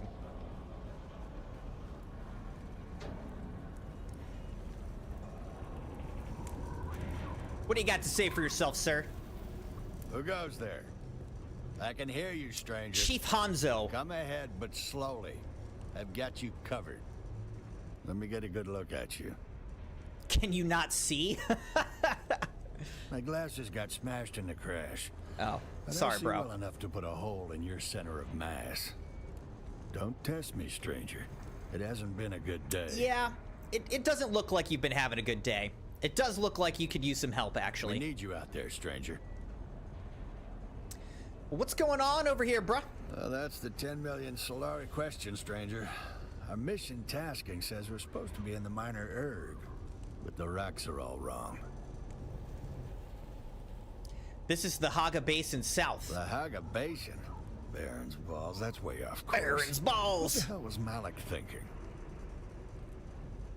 Who's Malik? Captain Malik, the top man on our carry-all crew.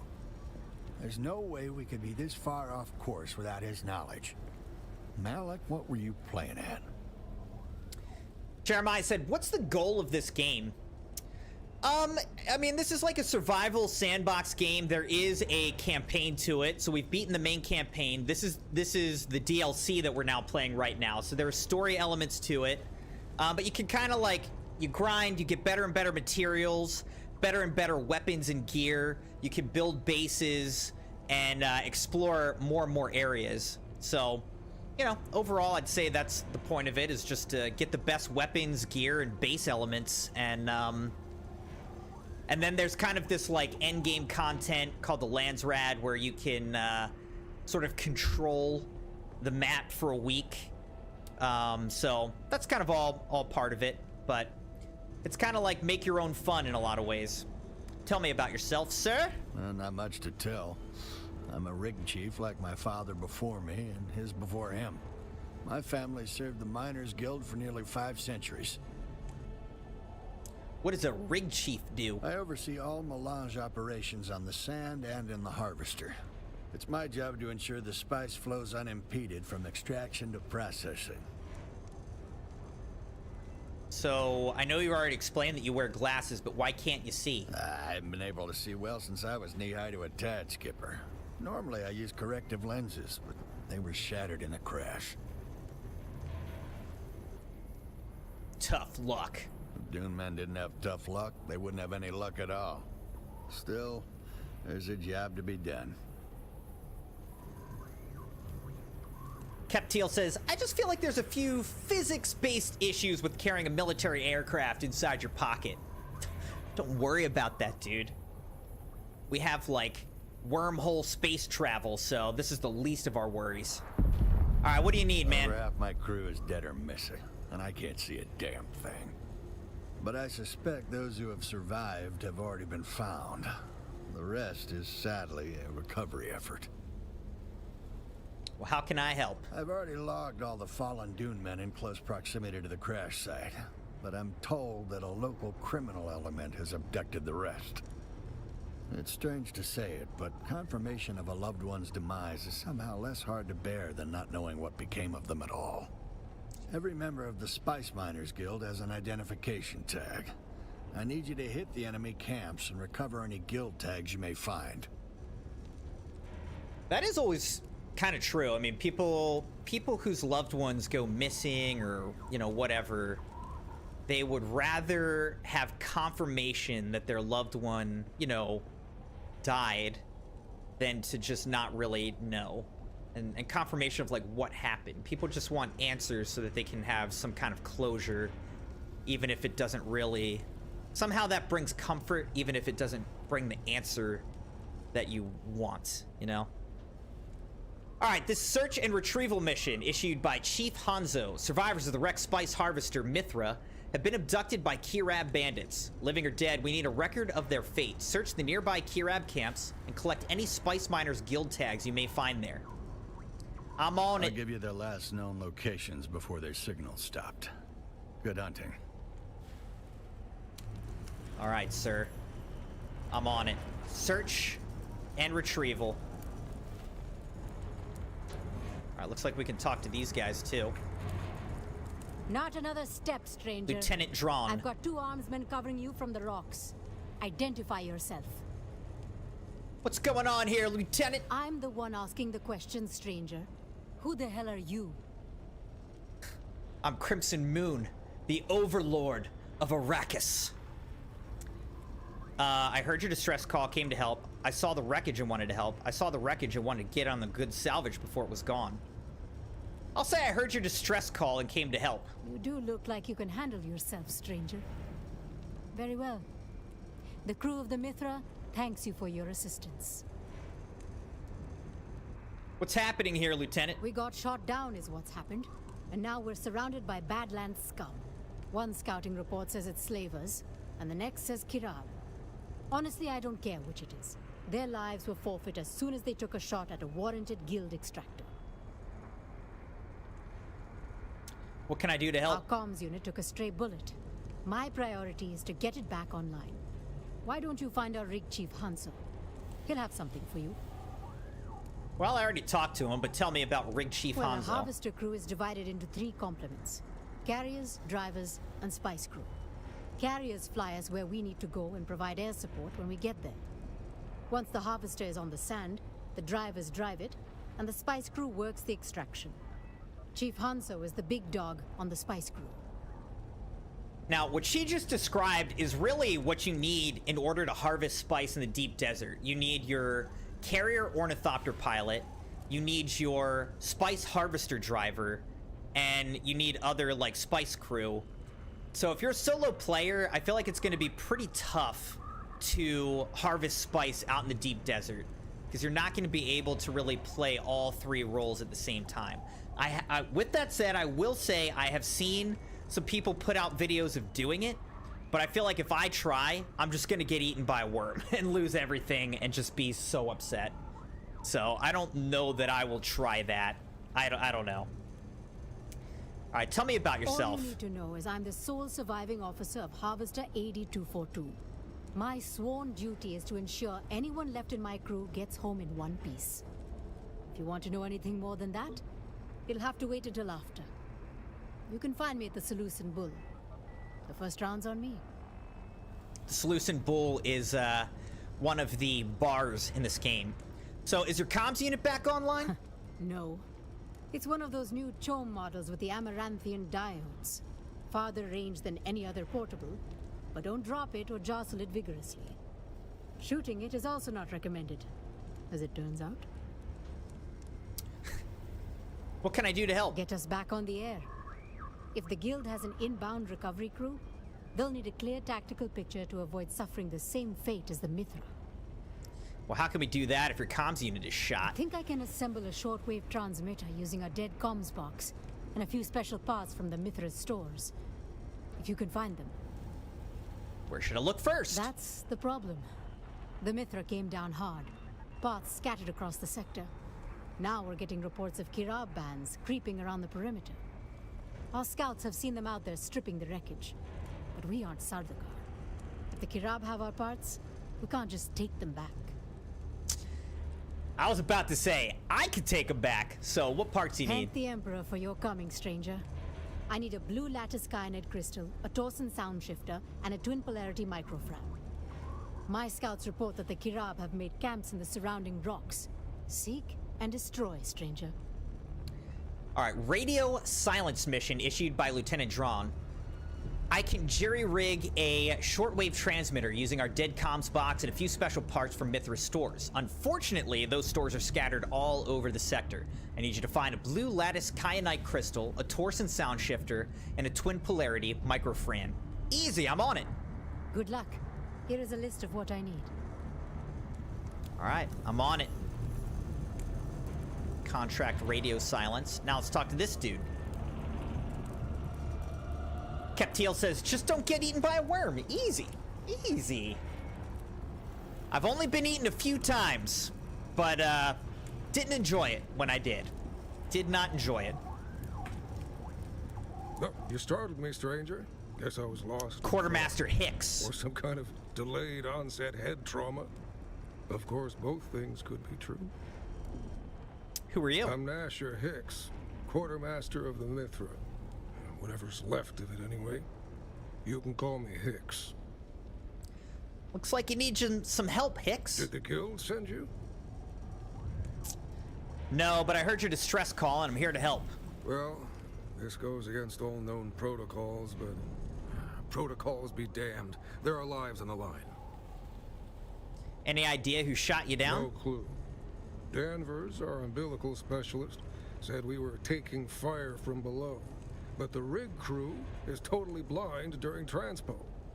An Intrepid-class harvester has 7 interior decks, none of them with viewports. But they must have took out the carryall, because we dropped from the sky like our chute was cut. I was on the head when we hit. The bulkhead torqued, and the door wouldn't open. Had to cut my way out of the shitter in total darkness. Did anyone see who was shooting at you? Talk to Lieutenant Drang. She's the only one on the bridge deck to survive. If anyone knows more, it's her. So what are you doing here? Our medic is dead. I've been doing what I can for the wounded, which isn't much. The lucky ones got out with some broken bones or fuel burns. The unlucky ones got caught when the coolant flow ruptured. Flash froze the poor bastards where they stood. Jeez. Till we hit the surface, that is. Then, the sudden and massive transfer of kinetic downforce caused their bodies to explode into 1 billion frozen meat particles. You ever see red snow? It's a horror you won't soon forget. That's not a phrase I expected to hear. Meat particles. Does not sound great. Smackdum, welcome to the stream. How's it going? Says, just heard Funcom is doing a mass layoff. Really? Why? What's the explanation there? Kamaruta said EA is also doing layoffs right now. That is less surprising to me.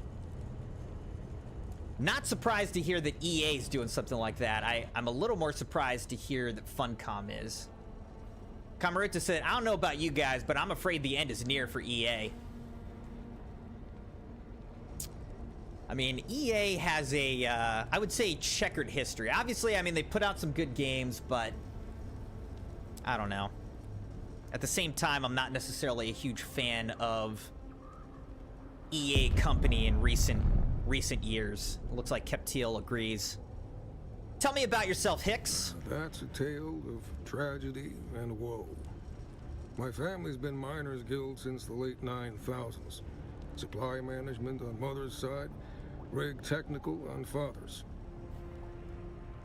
Are they still with the guild? Sadly, no. They're with the Almighty now, stranger. We lost all but my brother and 2 cousins when the damn Harkonnens destroyed the Windsack Depot. Well, thank goodness I'm not currently aligned with the Harkonnens. I'm with the Atreides. So it's just you, your brother, and 2 cousins? It was for a few good years, but they all died when Carthag was obliterated. Now it's just me. That was indeed a tale of tragedy and woe. Yeah, but everyone in the guild lost kin at Windsack and Carthag. We're bound together by our pain. In the end, all we could do was become each other's family. I suspect it's the same for every rig. The crew of the Mithra looks out for its own. Is there anything I can do to help you, Quartermaster Hicks? I'll tell you what, stranger, we need all the help we can get. We're dying out here. The whole medbay side of the Harvester sheared off. We need to stabilize as many wounded as possible, but we've already burned through the little first aid we scavenged. If you could scrounge up something, that would be a good start. A healing hand issued by Quartermaster Hicks. Between the crash and the bandits, most of our people are injured in some way, but we've already burned through all the medical supplies we were able to scavenge. If you could scrounge up something, that would be a good start. Thanks, I'm on it. We're dying out here. All right, so we've accepted 3 DLC contracts here.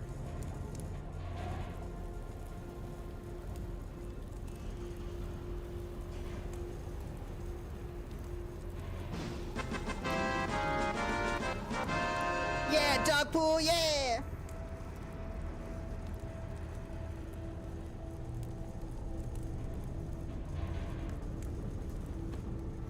All right, Crimson Knights, I have to use the restroom real quick. I will BRB. Appreciate you guys being here. Thank you for liking the video and being subscribed, join, and followed on the channel on YouTube and on Twitch. Appreciate you guys. I'll be right back.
I'm back.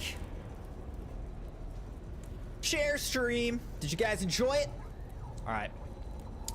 That's what happens when you drink so much coffee in the morning. as I do.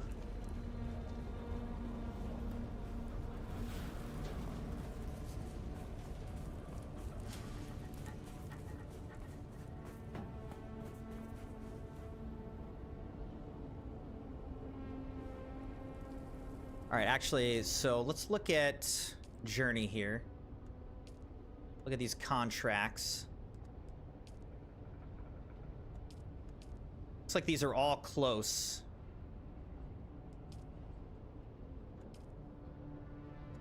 All right, let's just track this one, the Lost Harvest for Hanzo.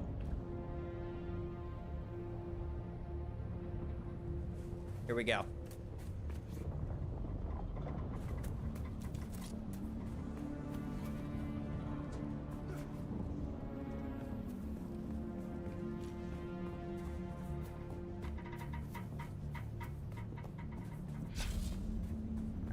Reactivate this. Alright, we gotta fight this guy.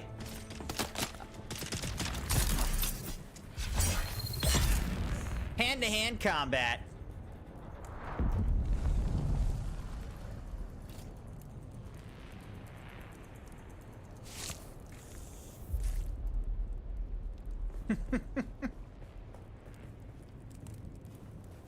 Wait. Okay. More stuff here. Alright, so where do I need to get stuff? Is this it? In here? Ah, okay, so there's a guild tag we just got from this dead guy. Alright, let's get another one.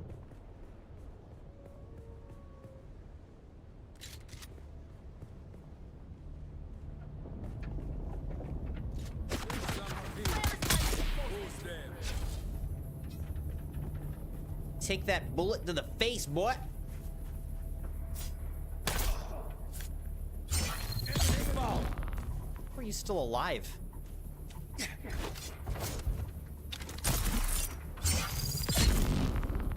Now he's not.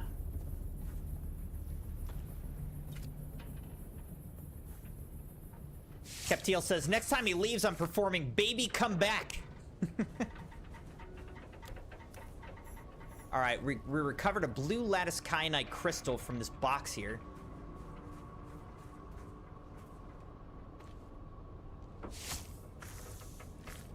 I don't know how that guy didn't notice me. The game's a little bit buggy. You could say the game's a little buggy.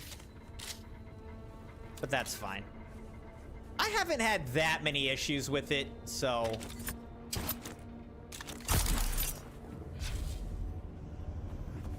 I'm not gonna complain. Where am I going?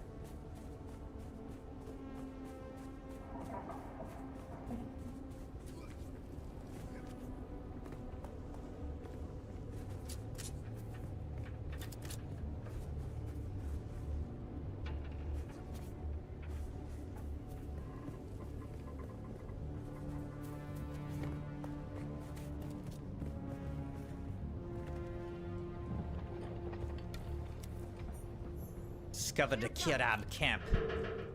They're here! Where is everybody?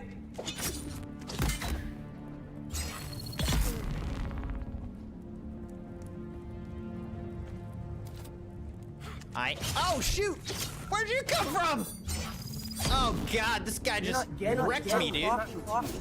Oh, I'm pressing the wrong button. Dang it. I'm standing on You're not getting it. It's not clocking. Why is it not clocking to you? It's not clocking to you. How many times did you redeem that sound, dude? I was like, what is happening? I was like, are these guys telling me it's not clocking to them?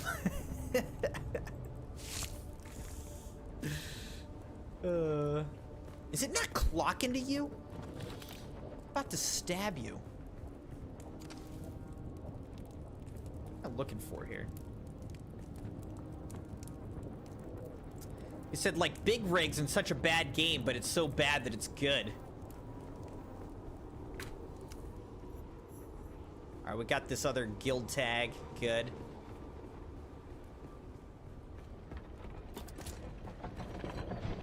I'm trying to understand why it's not clocking to you.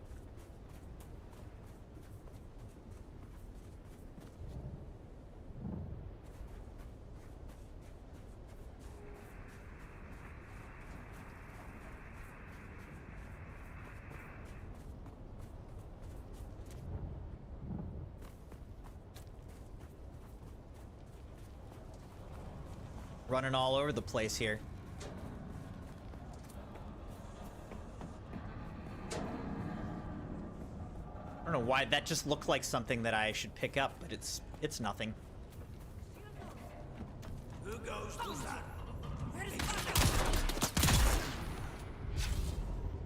I'm coming for you,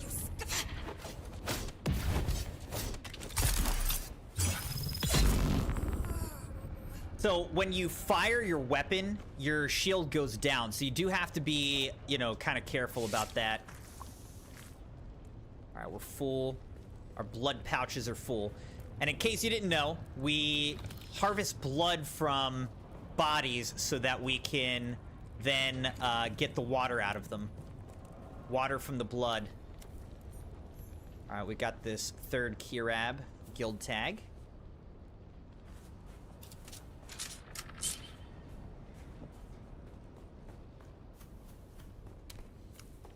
Identify yourself. I missed! That's so bad! Ow.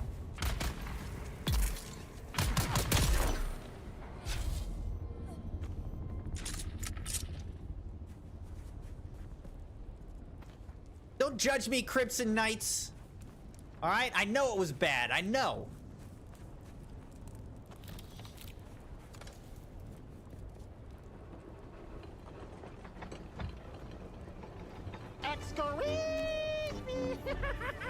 But at least I think Yusa people gonna die. Yusa gonna die? Yusa people gonna die? Dude, I love that you're redeeming all these sounds. I feel like you guys haven't really been redeeming things in the store as much lately. I forgot about all these sounds.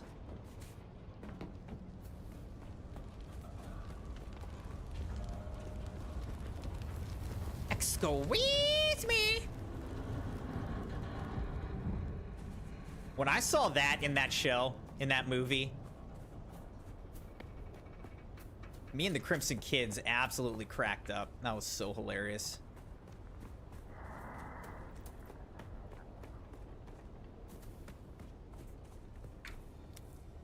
All right, we got the Torsen sound shifter now. But there's more. More.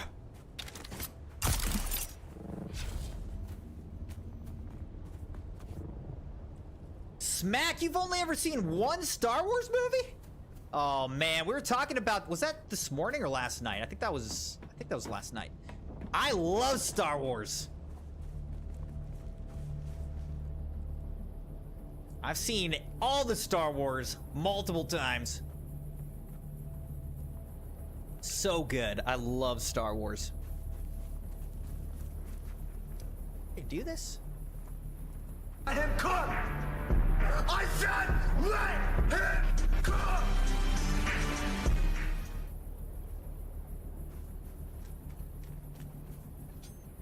Reveal yourself. Well, that guy's dead.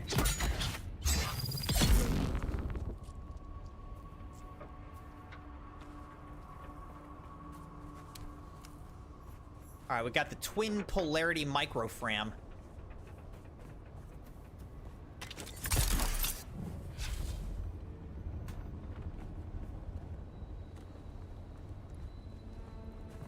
What is it? It's telling me something's like right here, though. Examine the discarded comms device. Alice Parkour, how's it going? Welcome over on Twitch. Captillo, there's not 4 Star Wars movies. There's 3 trilogies, so that's 9. And then there's a bunch of one-off movies, like solo movies. And then there's all the shows, and there's cartoons. There's a lot. Emotional damage! And you're not one of the slavers. That's all I need to know for now. This is Keith Villari, Safety Warden, Spice Miners Guild. That one. The one from the Communinates. The man you looted, Lazarus, was mine. He was carrying a sealed metal case. Priority cargo. No tracking, no backups. Now he's in the dirt, and the case is missing. That makes you my last option, and the job's still hot. If that case lands in the wrong hands, the guild doesn't just lose Chief face. Villari. We lose grip. So here's the deal. You find the package, you bring it to me, and you don't ask what's inside. We know the kid Ab took it. Now we just have to figure out how we're going to get it back. Give me 10 jumping in the jacks. meantime, check in on the crew of the Mithra. What's left of them, anyway. Help them if you can. I'll be in touch. Jeremiah wants me to do some jumping jacks. Haven't done those in a while. Here we go. All right, here we go, Crimson Knights. 1, 2, 3, 4, 5, 6, 7, 8. Get up and give 9, me 10 jumping 10, jacks. 11, 12, 13, 14, 15, 16, 17, 18, 19, 20. All right, that felt good. That felt good.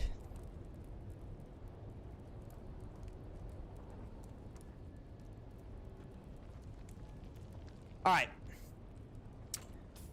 Let's look at our missions here. Return the parts. All right, I also need to get 10 heal kits.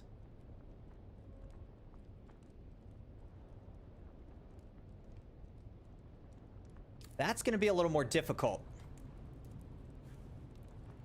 Whoa, whoa, whoa.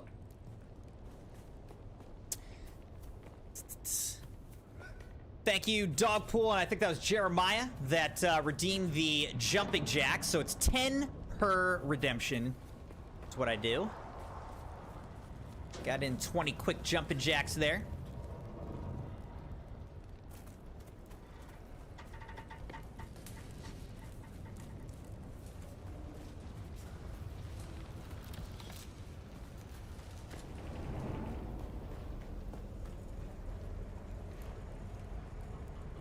All right. Let's talk to him.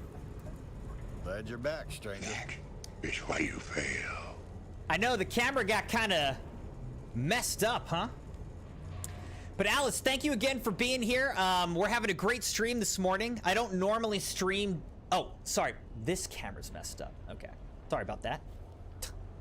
I don't normally stream on, you know, during the daytime in the mornings, but I took off work today to stream, and we're having a great chill stream of Dune Awakening. Did you recover all the lost guild tags? Yeah, I got them right here. Let me see them. I gotta look up close. Brilliant work, stranger. Let me see these. Wait a minute. Who the hell is Commander Lazarus? There was no one called Lazarus in the Mithras crew. And these other 4 names are alien to me as well. What the hell's going on here? You look stressed, Chief. Has something happened? One of my crew just crawled out of the wreck. We didn't think there was anyone left alive in there. But if there was one, there may be more. Will you search the wreck for any other survivors? Lost Within, issued by Chief Hanzo. There may still be living crew members trapped within the wreck of the Mithra. They won't last long amid all those hazards without someone guiding them out. Enter the Mithra through... Look, they spelled it wrong. This says Mytha. Through the roof hatch and assist any crewman you can find. All right, I'll see what I can do. Stranger. Here's a key to the roof hatch. You can access the Mithra from there. Conditions in the interior will be harsh. Be careful.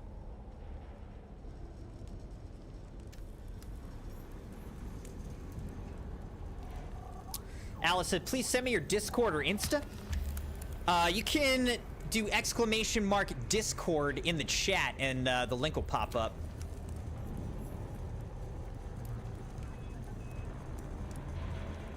All right, let's talk to the lieutenant as well. You're back? I'm back, Lieutenant. Did you recover the parts I require? Yes, the Kirab didn't want to part with them, but here they are. Let me see. Very good, stranger. These will do well. Well, now that you've rebuilt the comms unit, are we online? No. We've only succeeded at generating a shortwave signal that doesn't even clear these rocks. We need to boost the signal if we want to contact the recovery crew. How do we do that? We deployed a relay beacon at a high point in the rocks, but it's not responding. And neither is the tech crew I sent up there to check on it. If you can fight your way up there and repair the beacon, I can boost our comm signal to reach most of the sector. All right, boosting the signal issued by Lieutenant Drang. Thanks to you, we now have a way to send out the Mithra's automated distress call, but the range on this jury-rigged shortwave transmitter is too limited. We deployed a relay beacon on the rocks above, but it's not responding, and neither are the techs I sent to check on it. I need you to get that beacon working, and whatever else it takes for us to get that distress signal sent. I'm on it. Best of luck, stranger. Although something about you tells me you don't need it.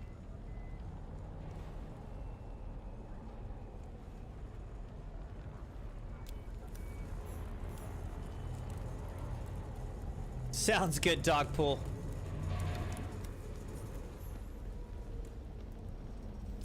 I forgot to refill my leader, John, but we'll drink the last of what I've got. All right, we completed radio silence. Now we got to get to the Mithra roof hatch. Let's get up there.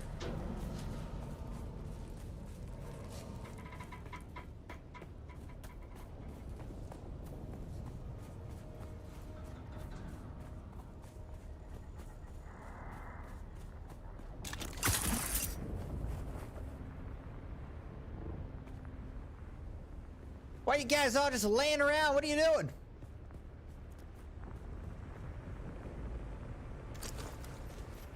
All right, we repaired the relay beacon. Is there an enemy somewhere trying to kill me? Oh, it's right here. Well, they're dead.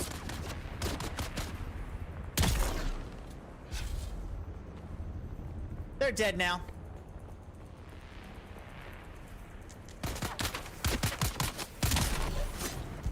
Really?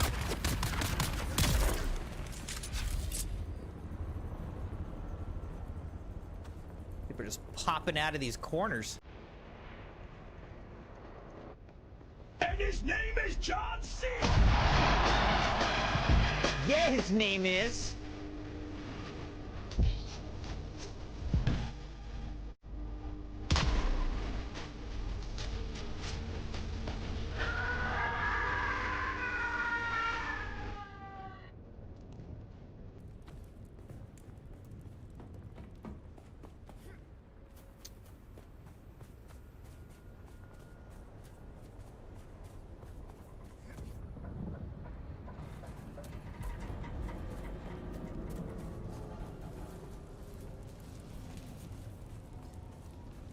Wait. It says locate the Mithra roof hatch. So, use code MOONE, M-U-N-E, in the Fortnite item shop in Epic Games Store. Thank you guys for using code MOONE, if you so choose. I do appreciate that. Help support the channel. Doesn't cost you anything extra off of your purchases in the Fortnite item shop in Epic Games Store.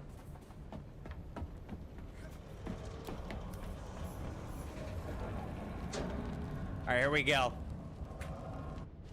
Into the roof hatch we go.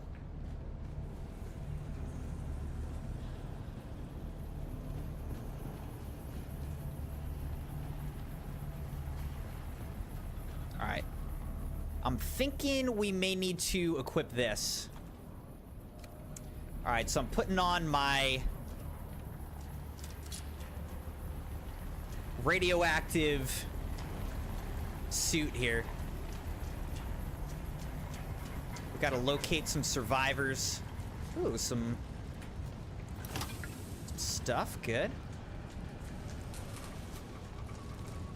I'm not trying to locate survivors. I'm trying to locate loot. I mean, I guess we can try to find survivors too.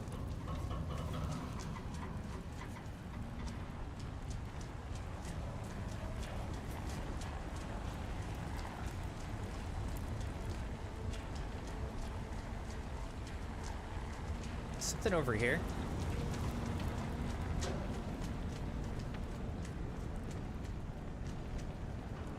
Nothing back here, right? Oh, wait.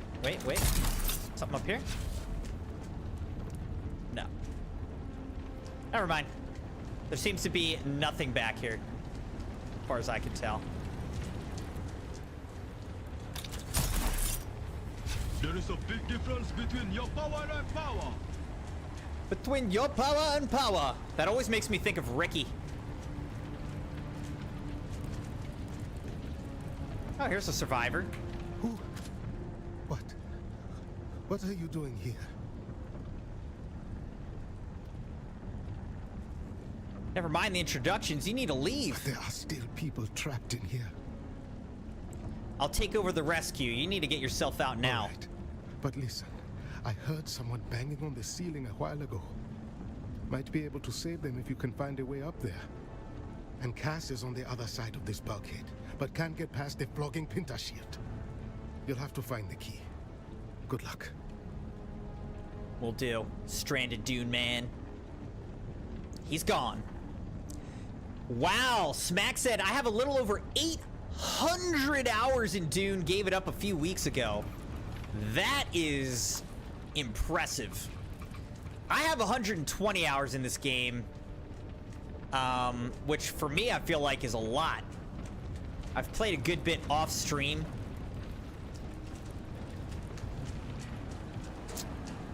But yeah, at some point, I mean, I wish there was a way that, like, your base could persist. Like, I wish you could walk away from the game for a while and then, like, come back to it later if you want without all your stuff, like, being lost and destroyed. So that's not ideal. I can't believe it. Somebody came. I've been hammering on the walls, calling for help, but I've given up hope. Please. Get me out of here. Just calm down. You can get out through the roof hatch. Go. Yeah, I can make it. Thanks, Fred. Yes, you can. Now go.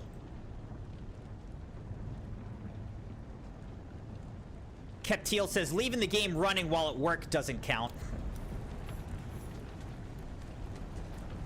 No, I've put a legit 120 hours into this game.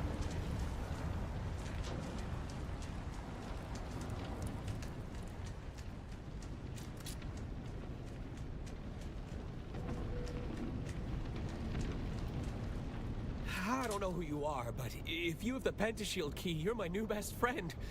Damn thing sealed me in when the ship came down. Are there any other survivors? Between the fire, smoke, and leaking radiation, I doubt it. All right, the roof hatch is clear. Get out of here. You don't have to tell me twice. All right, well, get going then, dude.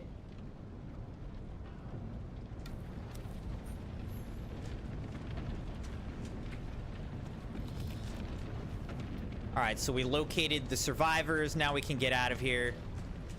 All right, so there really wasn't that much in here then. Whoops, I'm on fire. Didn't mean to do that.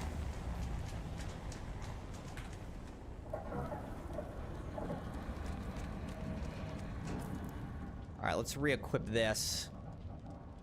Oh, don't look! I'm naked!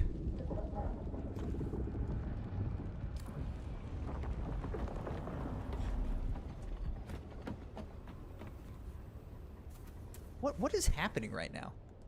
Oh, shoot, my suspensor belt broke. That's a problem. I was like, why isn't my suspensor belt working? It's like, is my button broken? No, the suspensor belt broke. I need that, dude. I know, right? Keptiel, the last dialogue option was telling him again. Glad you're back, stranger. Is there anything else I can do? You could check in with Quartermaster Hicks or Lieutenant Drang. All right, we'll do. All right, so we completed the Chief Hanzo quests.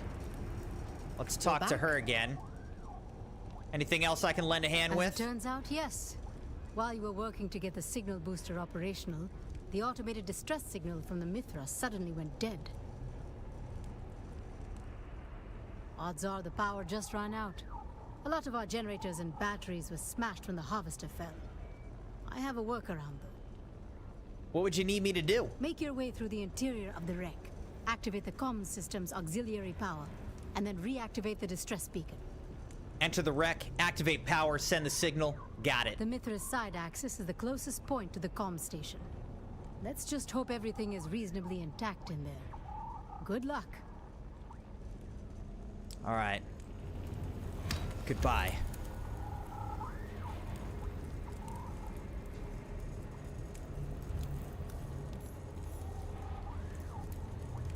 All right, inventory-wise, how are we? We've got some space. I don't love that we don't have a suspensor belt. That's like kind of a problem.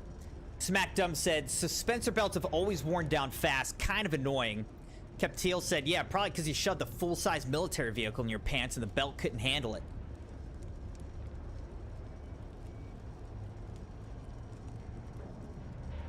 That's not the only... Never mind. Never mind. I'm not going to say it. Dogpool says, give us a 10,000 redeem to extend the stream an hour.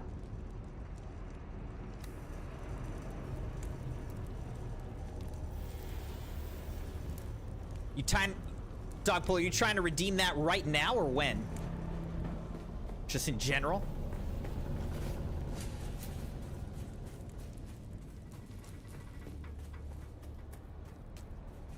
Hold on, what do I need? What am I doing now? This. Locate the Mithras side entrance. All right, let's... Just in general, gotcha. All right. I'll consider it. I'll consider it. Man, I need a suspensor belt, dude. This is a problem. The suspensor belts are really nice because they just give you so much better mobility through the game. But they do wear down fast. Smackdum is definitely right about that. Alright, I guess let's put this back on.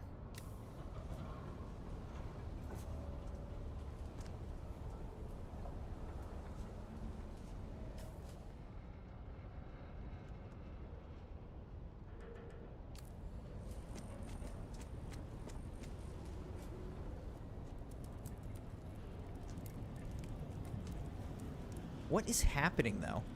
It's not letting me engage my shield, either.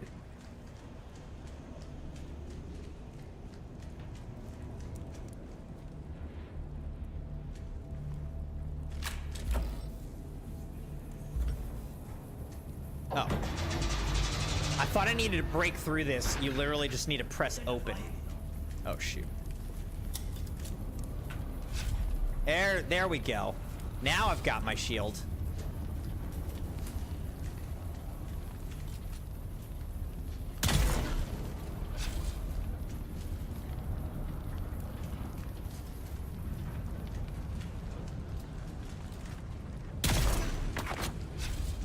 Oh no.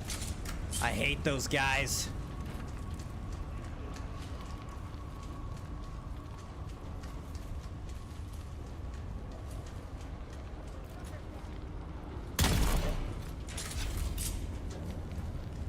You're gonna make me play Dark Souls and redeem 3 hours with 30,000 points?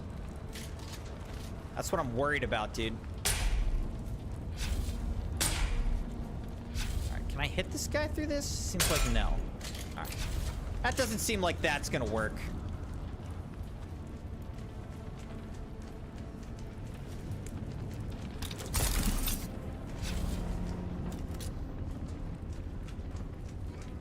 Oh, I don't have my suspensor belt. Come on, Crimson.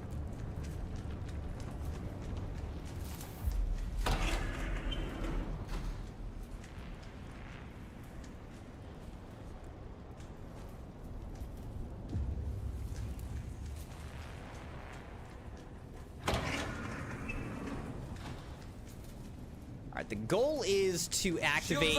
Oh, God. Shield down. Guess I might as well heal up since I can. Look at all this nice stuff.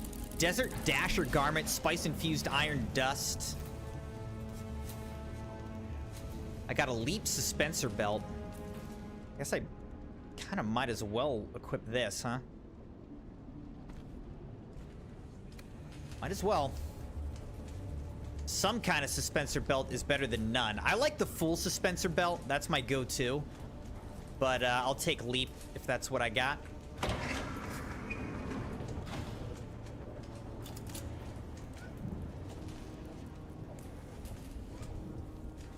I'll take what they give me.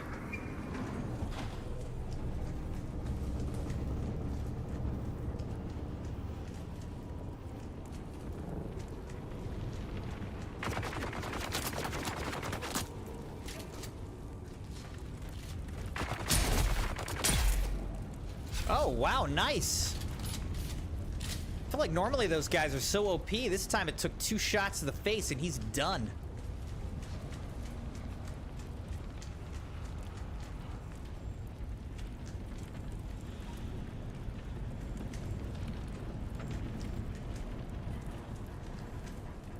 I would get this blue ID band here. Anything down here? Of course there's not.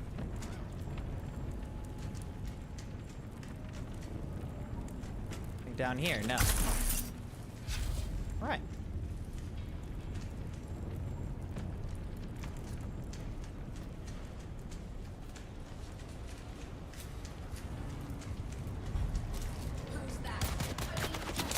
What?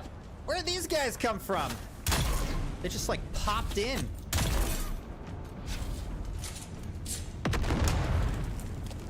Get out of the way of that nade. I bet you guys didn't even think I saw that nade.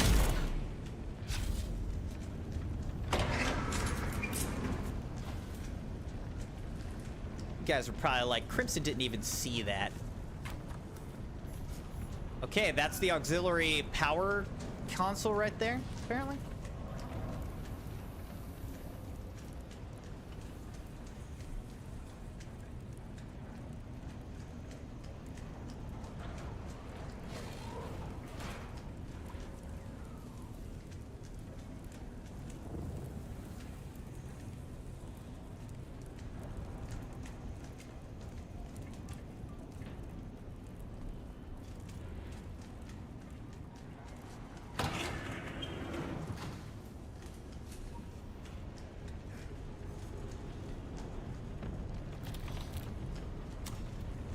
Yes, I'll take that water. Wish there was more in it, but we'll take, as usual, what they give us. All right, this is where I shot that guy in the face. Of course, his body's already gone.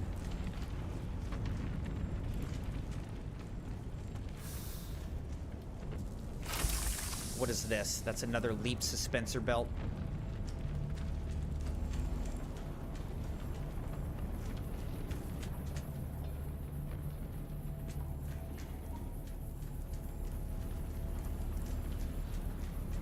I don't think this is anything I can interact with. Welcome back, Keptil. Nothing too epic, nah. We're just exploring the Mithra. Turned on auxiliary power, and now we're out.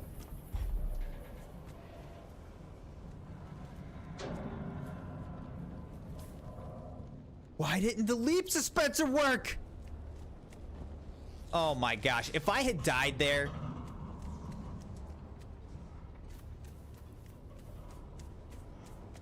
I would have been so upset. Sounds mythrical. I like it.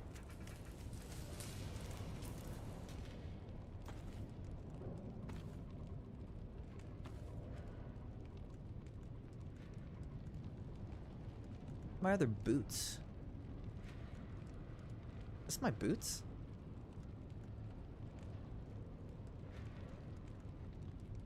Guess it is? I don't know. I thought I had different boots than this.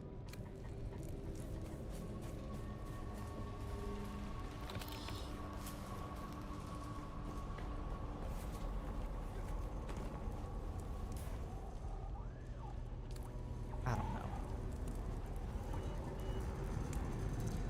Oh wait, now it says reactivate the distress beacon.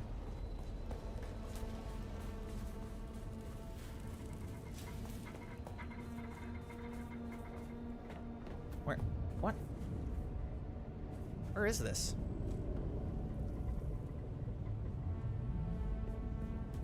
Is this below me?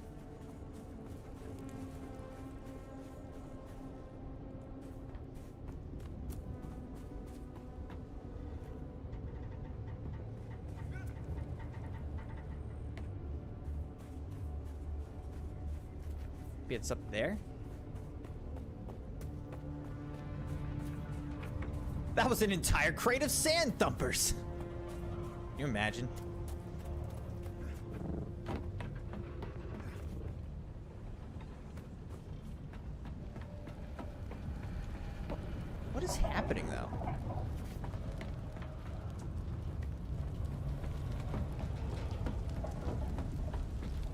I'm a little confused.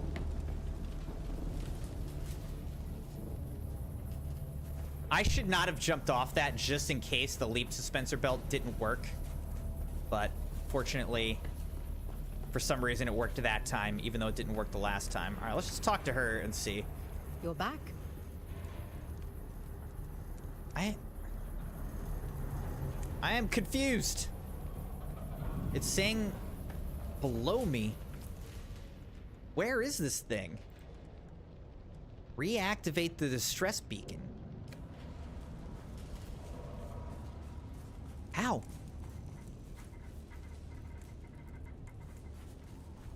Crimson Knights, what am I missing right now?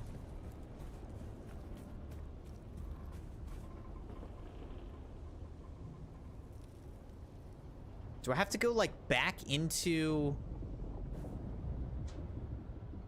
the Mithra up here?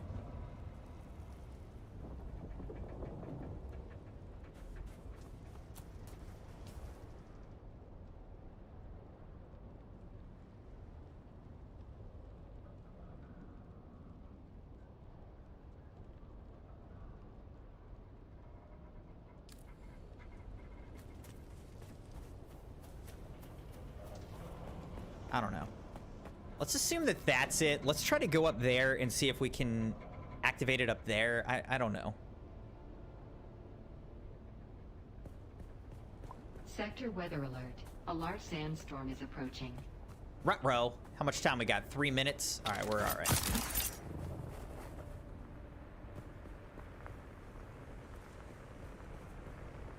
Okay, so that seems to not be it. What am I doing here?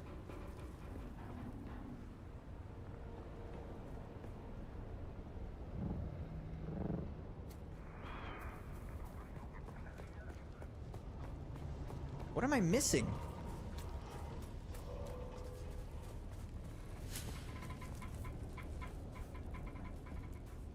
There's some sort of button or something that I'm missing here?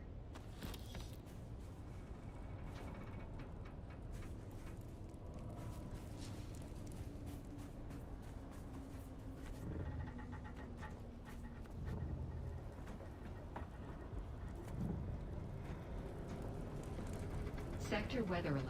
A large sandstorm is approaching. Okay. The sandstorm approaching. I don't know what I'm supposed to be clicking here. Is this bugged or am I just missing it?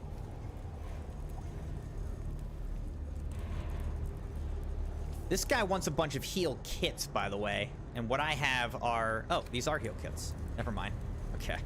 We're dropping like flies out here. How are those heal kits coming along?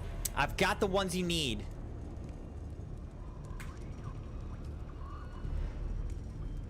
Finally, some good news. I've got Tolverson and Chang holding their guts in with dirty blankets. You are a lifesaver, stranger. Yikes. You This is what I have so kidding me? far. This isn't what we talked about. I guess Tolverson is gonna die after all. All right, just give me a second, okay? Ish.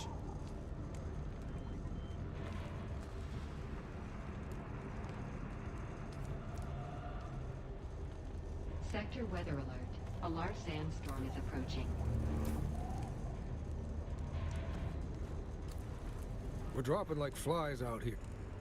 All right, there you go, buddy. Finally, some good news. I've got Tolverson and Chang holding their guts in with dirty blankets. You are a lifesaver, stranger. All right, here's all of it. The crew of the Mithra is in your debt. The few of us on this side of the grave, anyhow. Anything else I can do to help? Thanks to your efforts, stranger, we're stabilizing the remaining wounded. Now, our priority turns to operational security. We took up a collection of personal sidearms to equip the scouts, but the rest of us are dangerously exposed out here. Thanks, stranger. Be careful. All right, healing hand completed. Now we accepted... Do we accept the next one? A fighting chance accepted contract.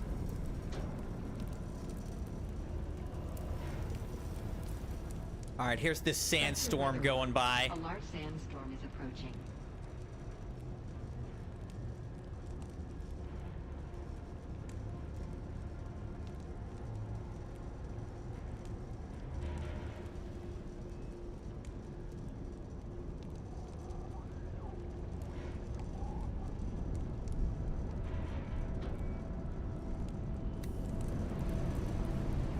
I can't see.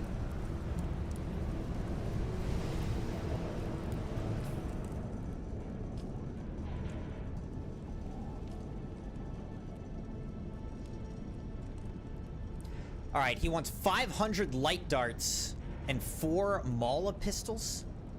Improvised Mala pistols.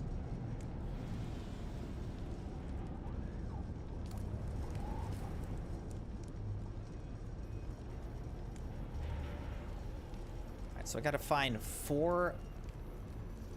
Probably just need to go back to base to do that. The rave intensifies. Rave is over. What I don't get, though, is how am I supposed to reactivate this distress beacon? It seems like it's like underground right here or something, but there is no underground. So what am I supposed to do?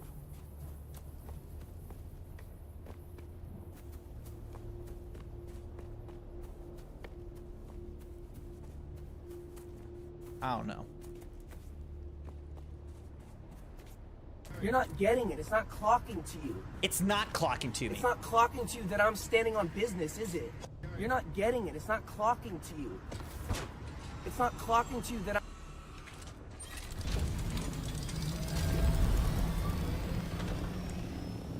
I'm sorry, it's just not clocking to me.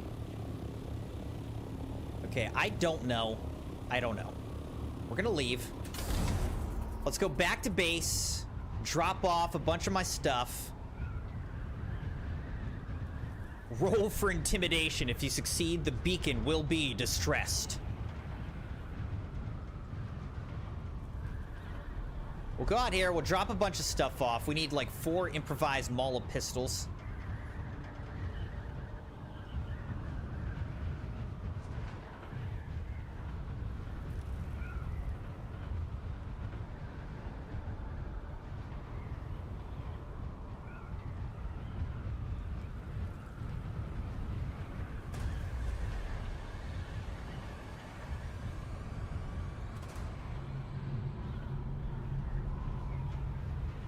And I need water.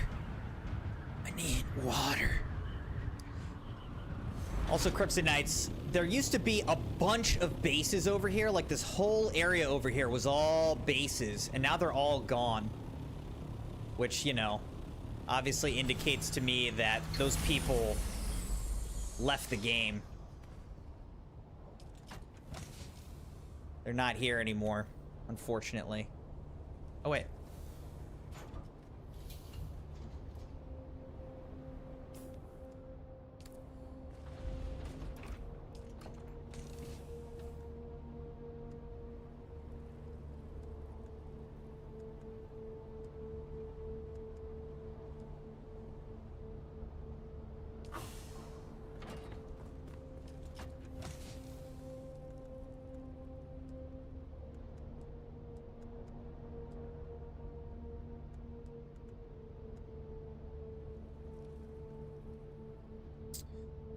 What do I need to do?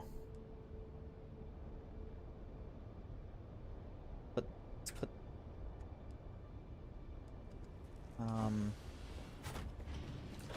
spice infused, anything? Yeah, that there. Let's research this schematic. Got that. Let's go over here. 50,000 people used to live here. Now it's a ghost town. This is also full.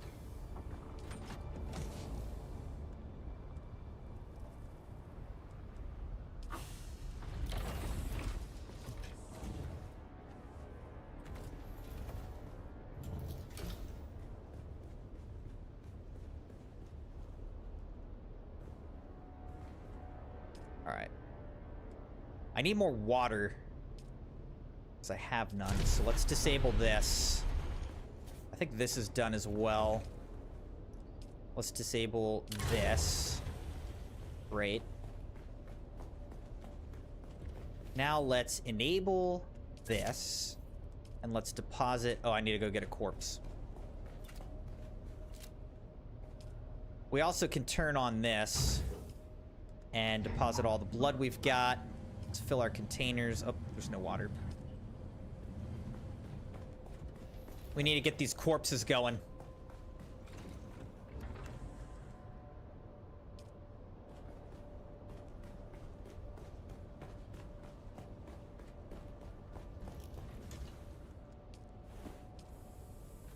So that is good. I think I'm gonna turn this other thing off. This wind turbine. Don't really need it. Let's turn that off so that we're not wasting the lubricant.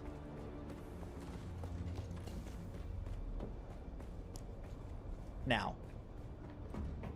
I need improvised Mala pistols.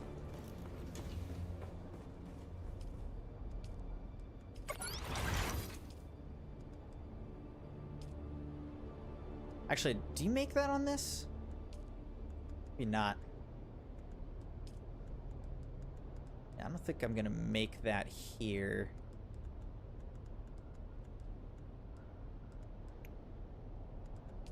Never mind. So I would make that here on the weapons fabricator. A.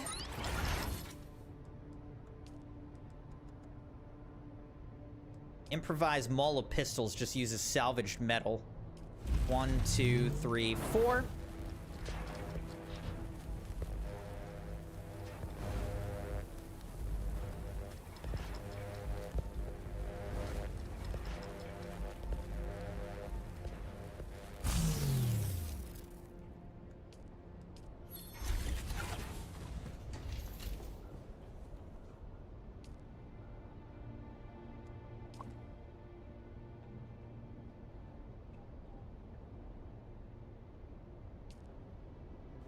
So the way that it works is as you are purifying blood, you know, that is immediate. It purifies and fills your tank.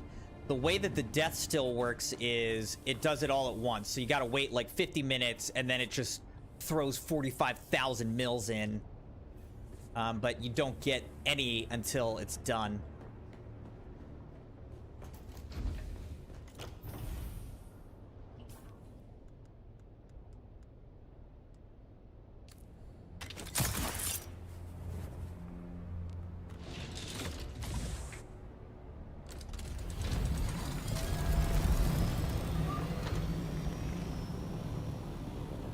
All right, let's try going back and see if we could, like, finish this.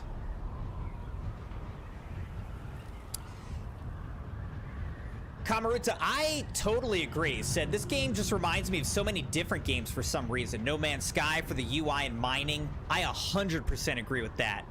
The mining is, like, very similar to No Man's Sky. With, like, the laser beam blowing up the materials, you know, to harvest them. So I totally agree with that. Warframe for the weapon crafting. Warframe I never really played. But, you know, I think this game has pooled best practices or ideas from different games, and, you know, there's a reason that it works. But I think there's also something to this game where it's like, after a while, there's not enough to keep you coming back. But, you know, at the same time, the people saying that, such as myself, have put hundreds of hours into the game before we got to that point, so, you know. Definitely get your money's worth, because this isn't even like a $60 game. This was like a $40 game.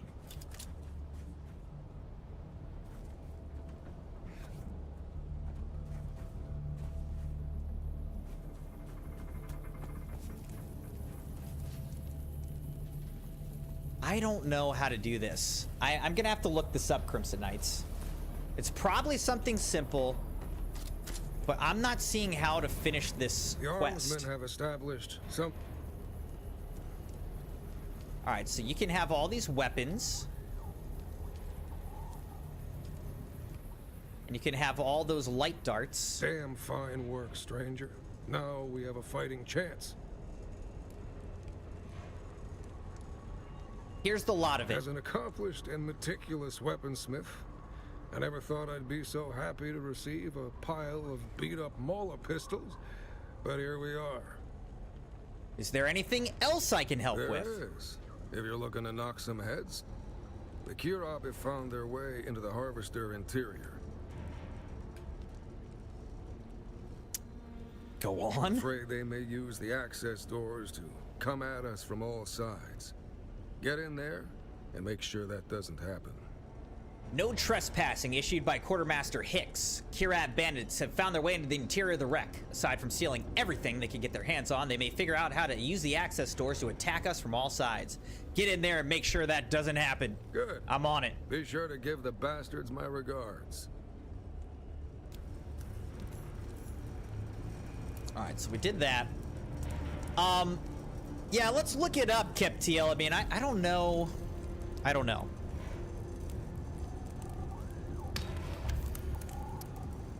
So, Dune, reactivate the distress beacon.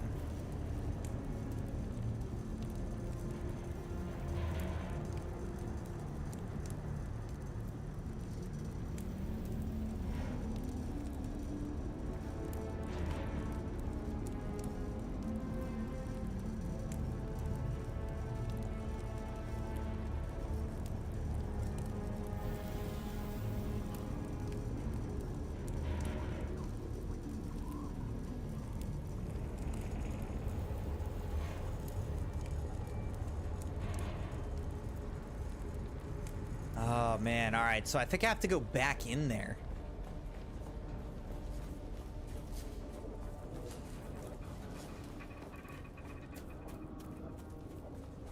I think I went up here, right? So let's go back up here and see if we can reactivate this beacon.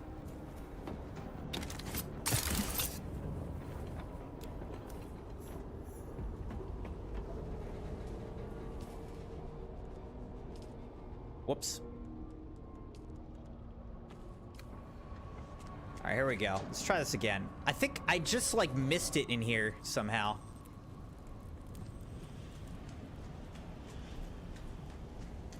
Probably gonna have to do all this again.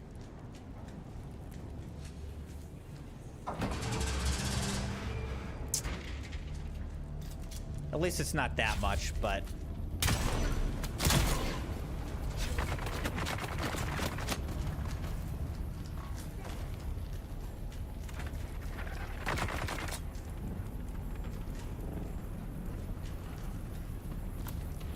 Alright, so we got this blue ID band. This guy's trying to shoot me through the floor.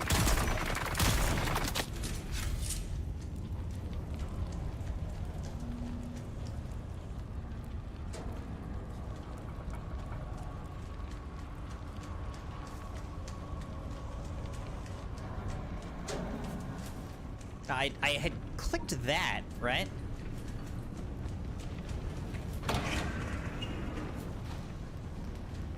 I wonder though, maybe I'm supposed to like go back over here. I have the blue ID band.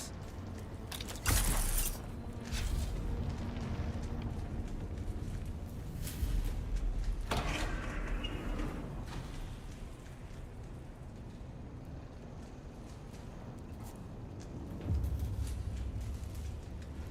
don't think any of that's accessible. And I'd come in here.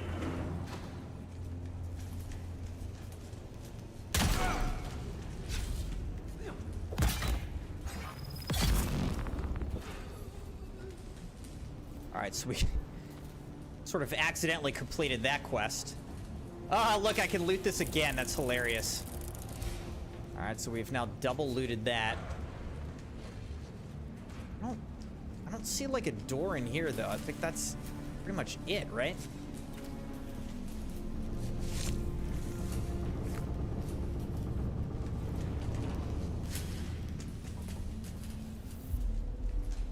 said there's a doohickey in the corner?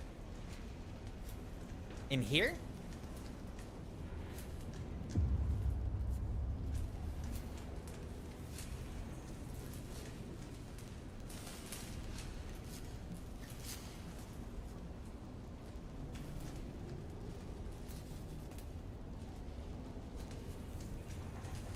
Let's go back this way. All right, the chest. Yeah. I don't know. Let's go over this way and see if we can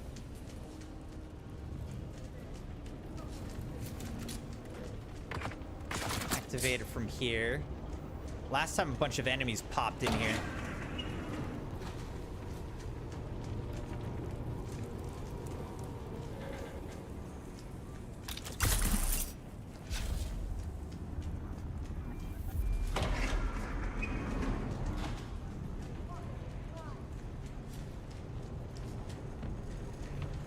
Is this some water? Nope.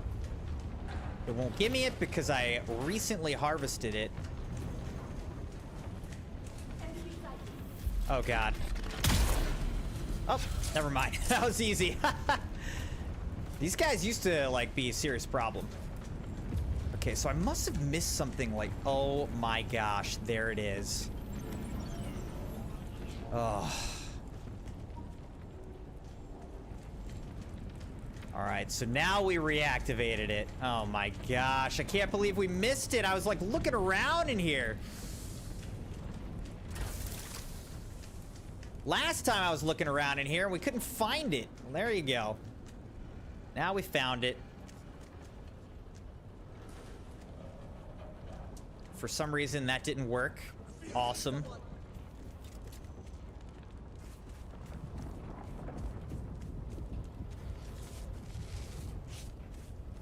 The beacon caused me personal distress, yes.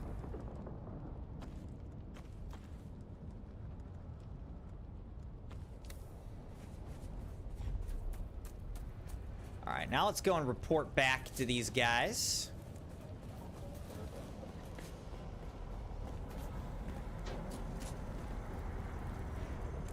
You're back? Anything else I can do? All we can do is monitor the emergency frequencies and wait for pickup. Hope the recovery team gets here before a sandstorm. Thanks again, stranger. You're welcome. All right, we completed boosting the signal.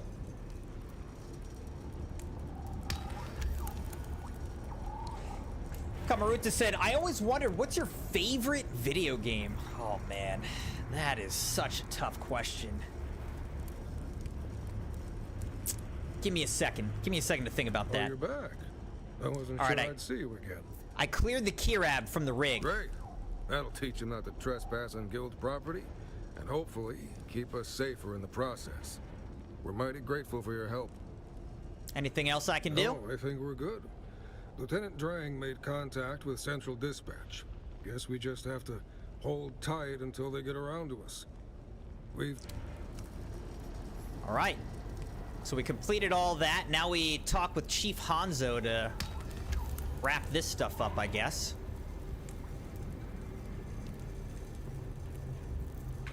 Glad you're back, stranger. Is there anything else I can do? You've done enough, stranger. I owe you a night at the bar if you ever get to Windsack. The crew of the Mithra is in your debt. Don't worry about us. The recovery team will be here any time now. All right.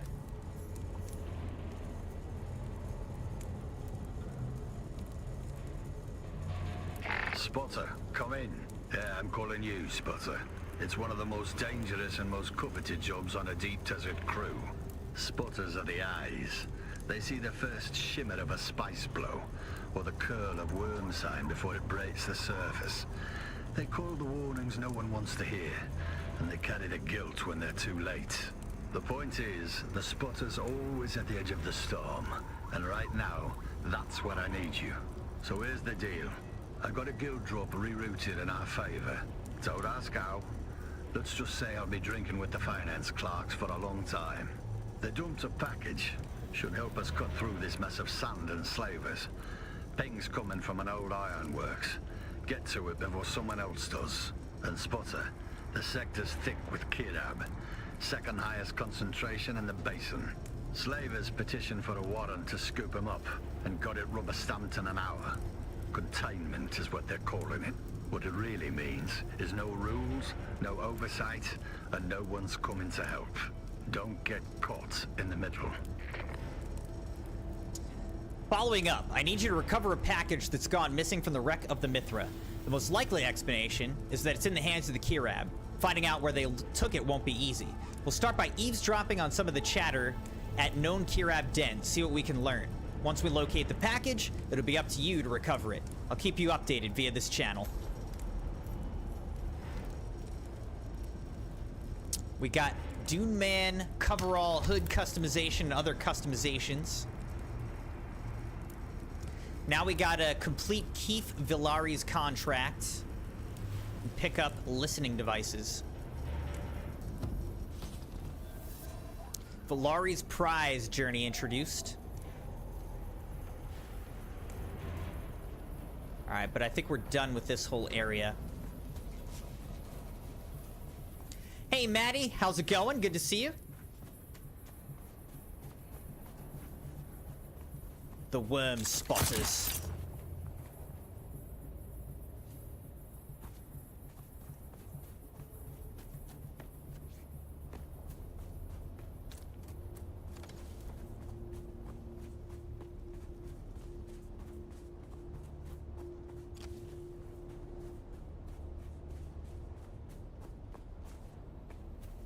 When it comes to fuel cells, I'm pretty greedy.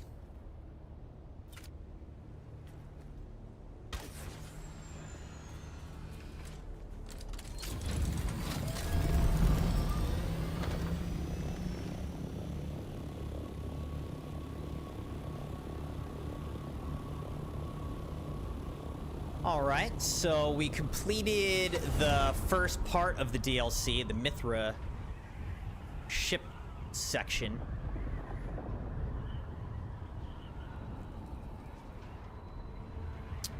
And we also today have harvested a good bit of titanium and stravidium. Made our first plastanium ingots. So that means that we'll start being able to make like the top tier of parts of our base and weapons and gear and everything, because you need plastanium for all that. And then spice starts to become more important as well, because you need spice melange, which again is more rare, tougher to get, and costs a lot of water to produce. Water, time, energy. So it starts to get expensive.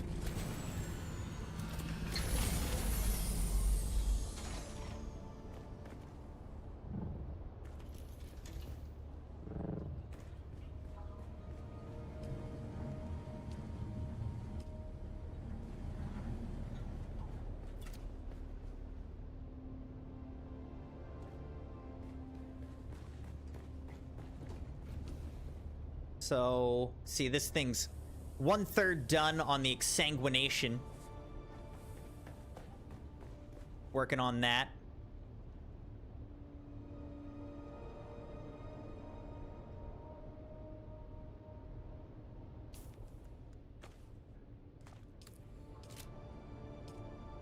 So let's see. In terms of like utilities and stuff, there's nothing really we want there. All right, so what would be nice is if we could start getting like things like the advanced garment fabricator, the advanced survival fabricator. See, these things all cost like, that's 140 plastanium ingots, 140 plastanium ingots. The advanced weapons fabricator, need 140 plastanium ingots for that, as well as military power regulators. The advanced vehicle fabricator, 140 plastanium ingots. So we just need so much plastanium.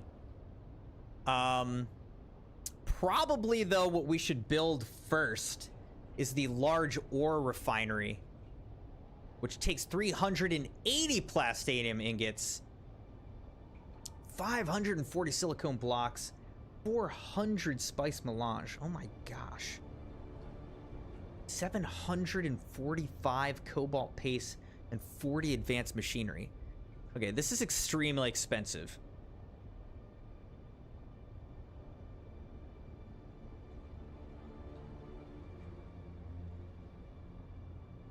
But I would imagine that the large ore refinery would be able to make us plastinium ingots like more efficiently. So if we could make the large ore refinery, in the long run, we would save ourselves, you know, on needing to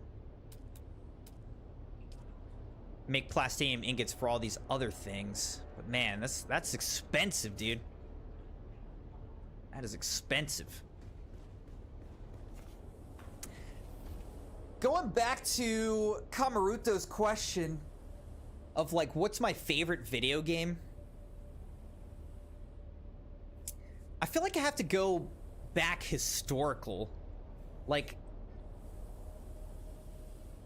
my all-time favorite video game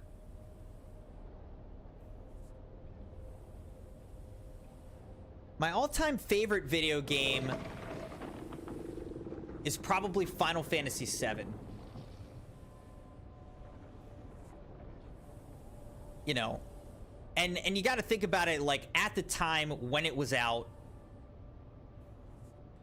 you know, obviously it came out like, you know, whatever, 30 years ago. So at the time when it was out, Bubsy 3D. Final Fantasy VII is probably my all-time favorite game. But there are a lot of games and series that I've really enjoyed a lot, you know, over the years. But Final Fantasy VII is kind of the one that immediately comes to mind as like my top game overall.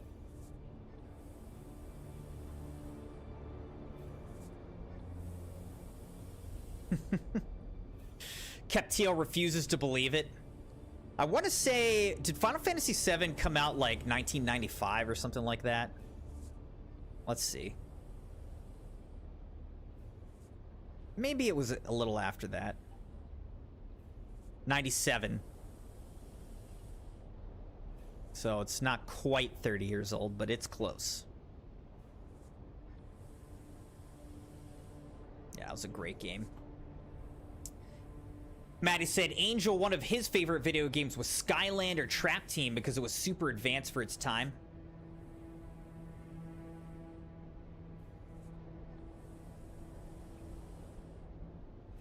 Keptiel says, I'm still young. I'm still young. Jeez, man, I can't believe how much stuff we need. Like, I gotta make so many silicone blocks.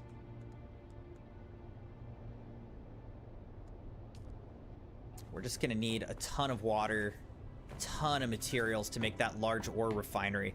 Also, the large ore refinery is seriously large. Look how much space this thing takes up. Like, I have to make a whole hangar just to hold this ore refinery.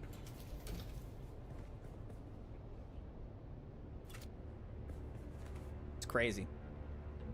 What's your favorite all-time video game, Jeremiah? Kamaruta says I'm Unk status. Dang, man.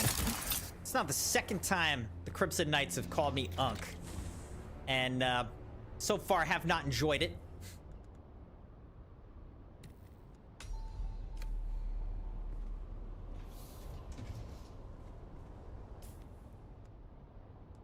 Didn't enjoy it.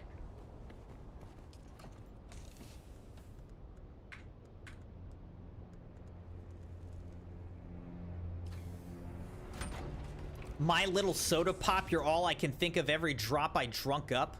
The heck? I know, Kamaruta, I know. Said according to Gen Alpha, you're also an Unk, huh? Unk status. All right, Crimson Knights.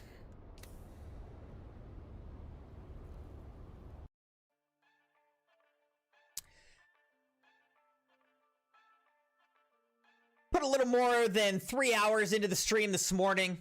It's past noon. I think I need to eat some lunch and get on to some other things for the rest of this afternoon But this was a super fun Friday morning stream off of work. Appreciate you guys. I hope you enjoyed this chill stream of Dune Awakening. I mean, we did a lot, you know? We got out into the deep desert, had great conversations. We got through some of the DLC content. I am hoping to be back late tonight with some more Ghosts of Yotei. So probably won't be on till maybe 10 p.m. Eastern time. We'll get in a couple hours of Ghosts of Yotei. But yeah, Crimson Knights, great to meet you guys. Thank you everybody for liking, subscribing, following on the channel on YouTube and on Twitch. Appreciate you all. Great to meet all the new Crimson Knights who came in during the daytime. And welcome everybody. Have a great rest of your Friday afternoon and evening, and perhaps I'll see some of you later tonight for Ghosts of Yotei. But if not, have a good weekend. And we'll also be back on Sunday night with some Battle Royale Sunday with Citroen and Beaks. Finally reunite with those guys. Thanks for joining, everybody. Have a good one.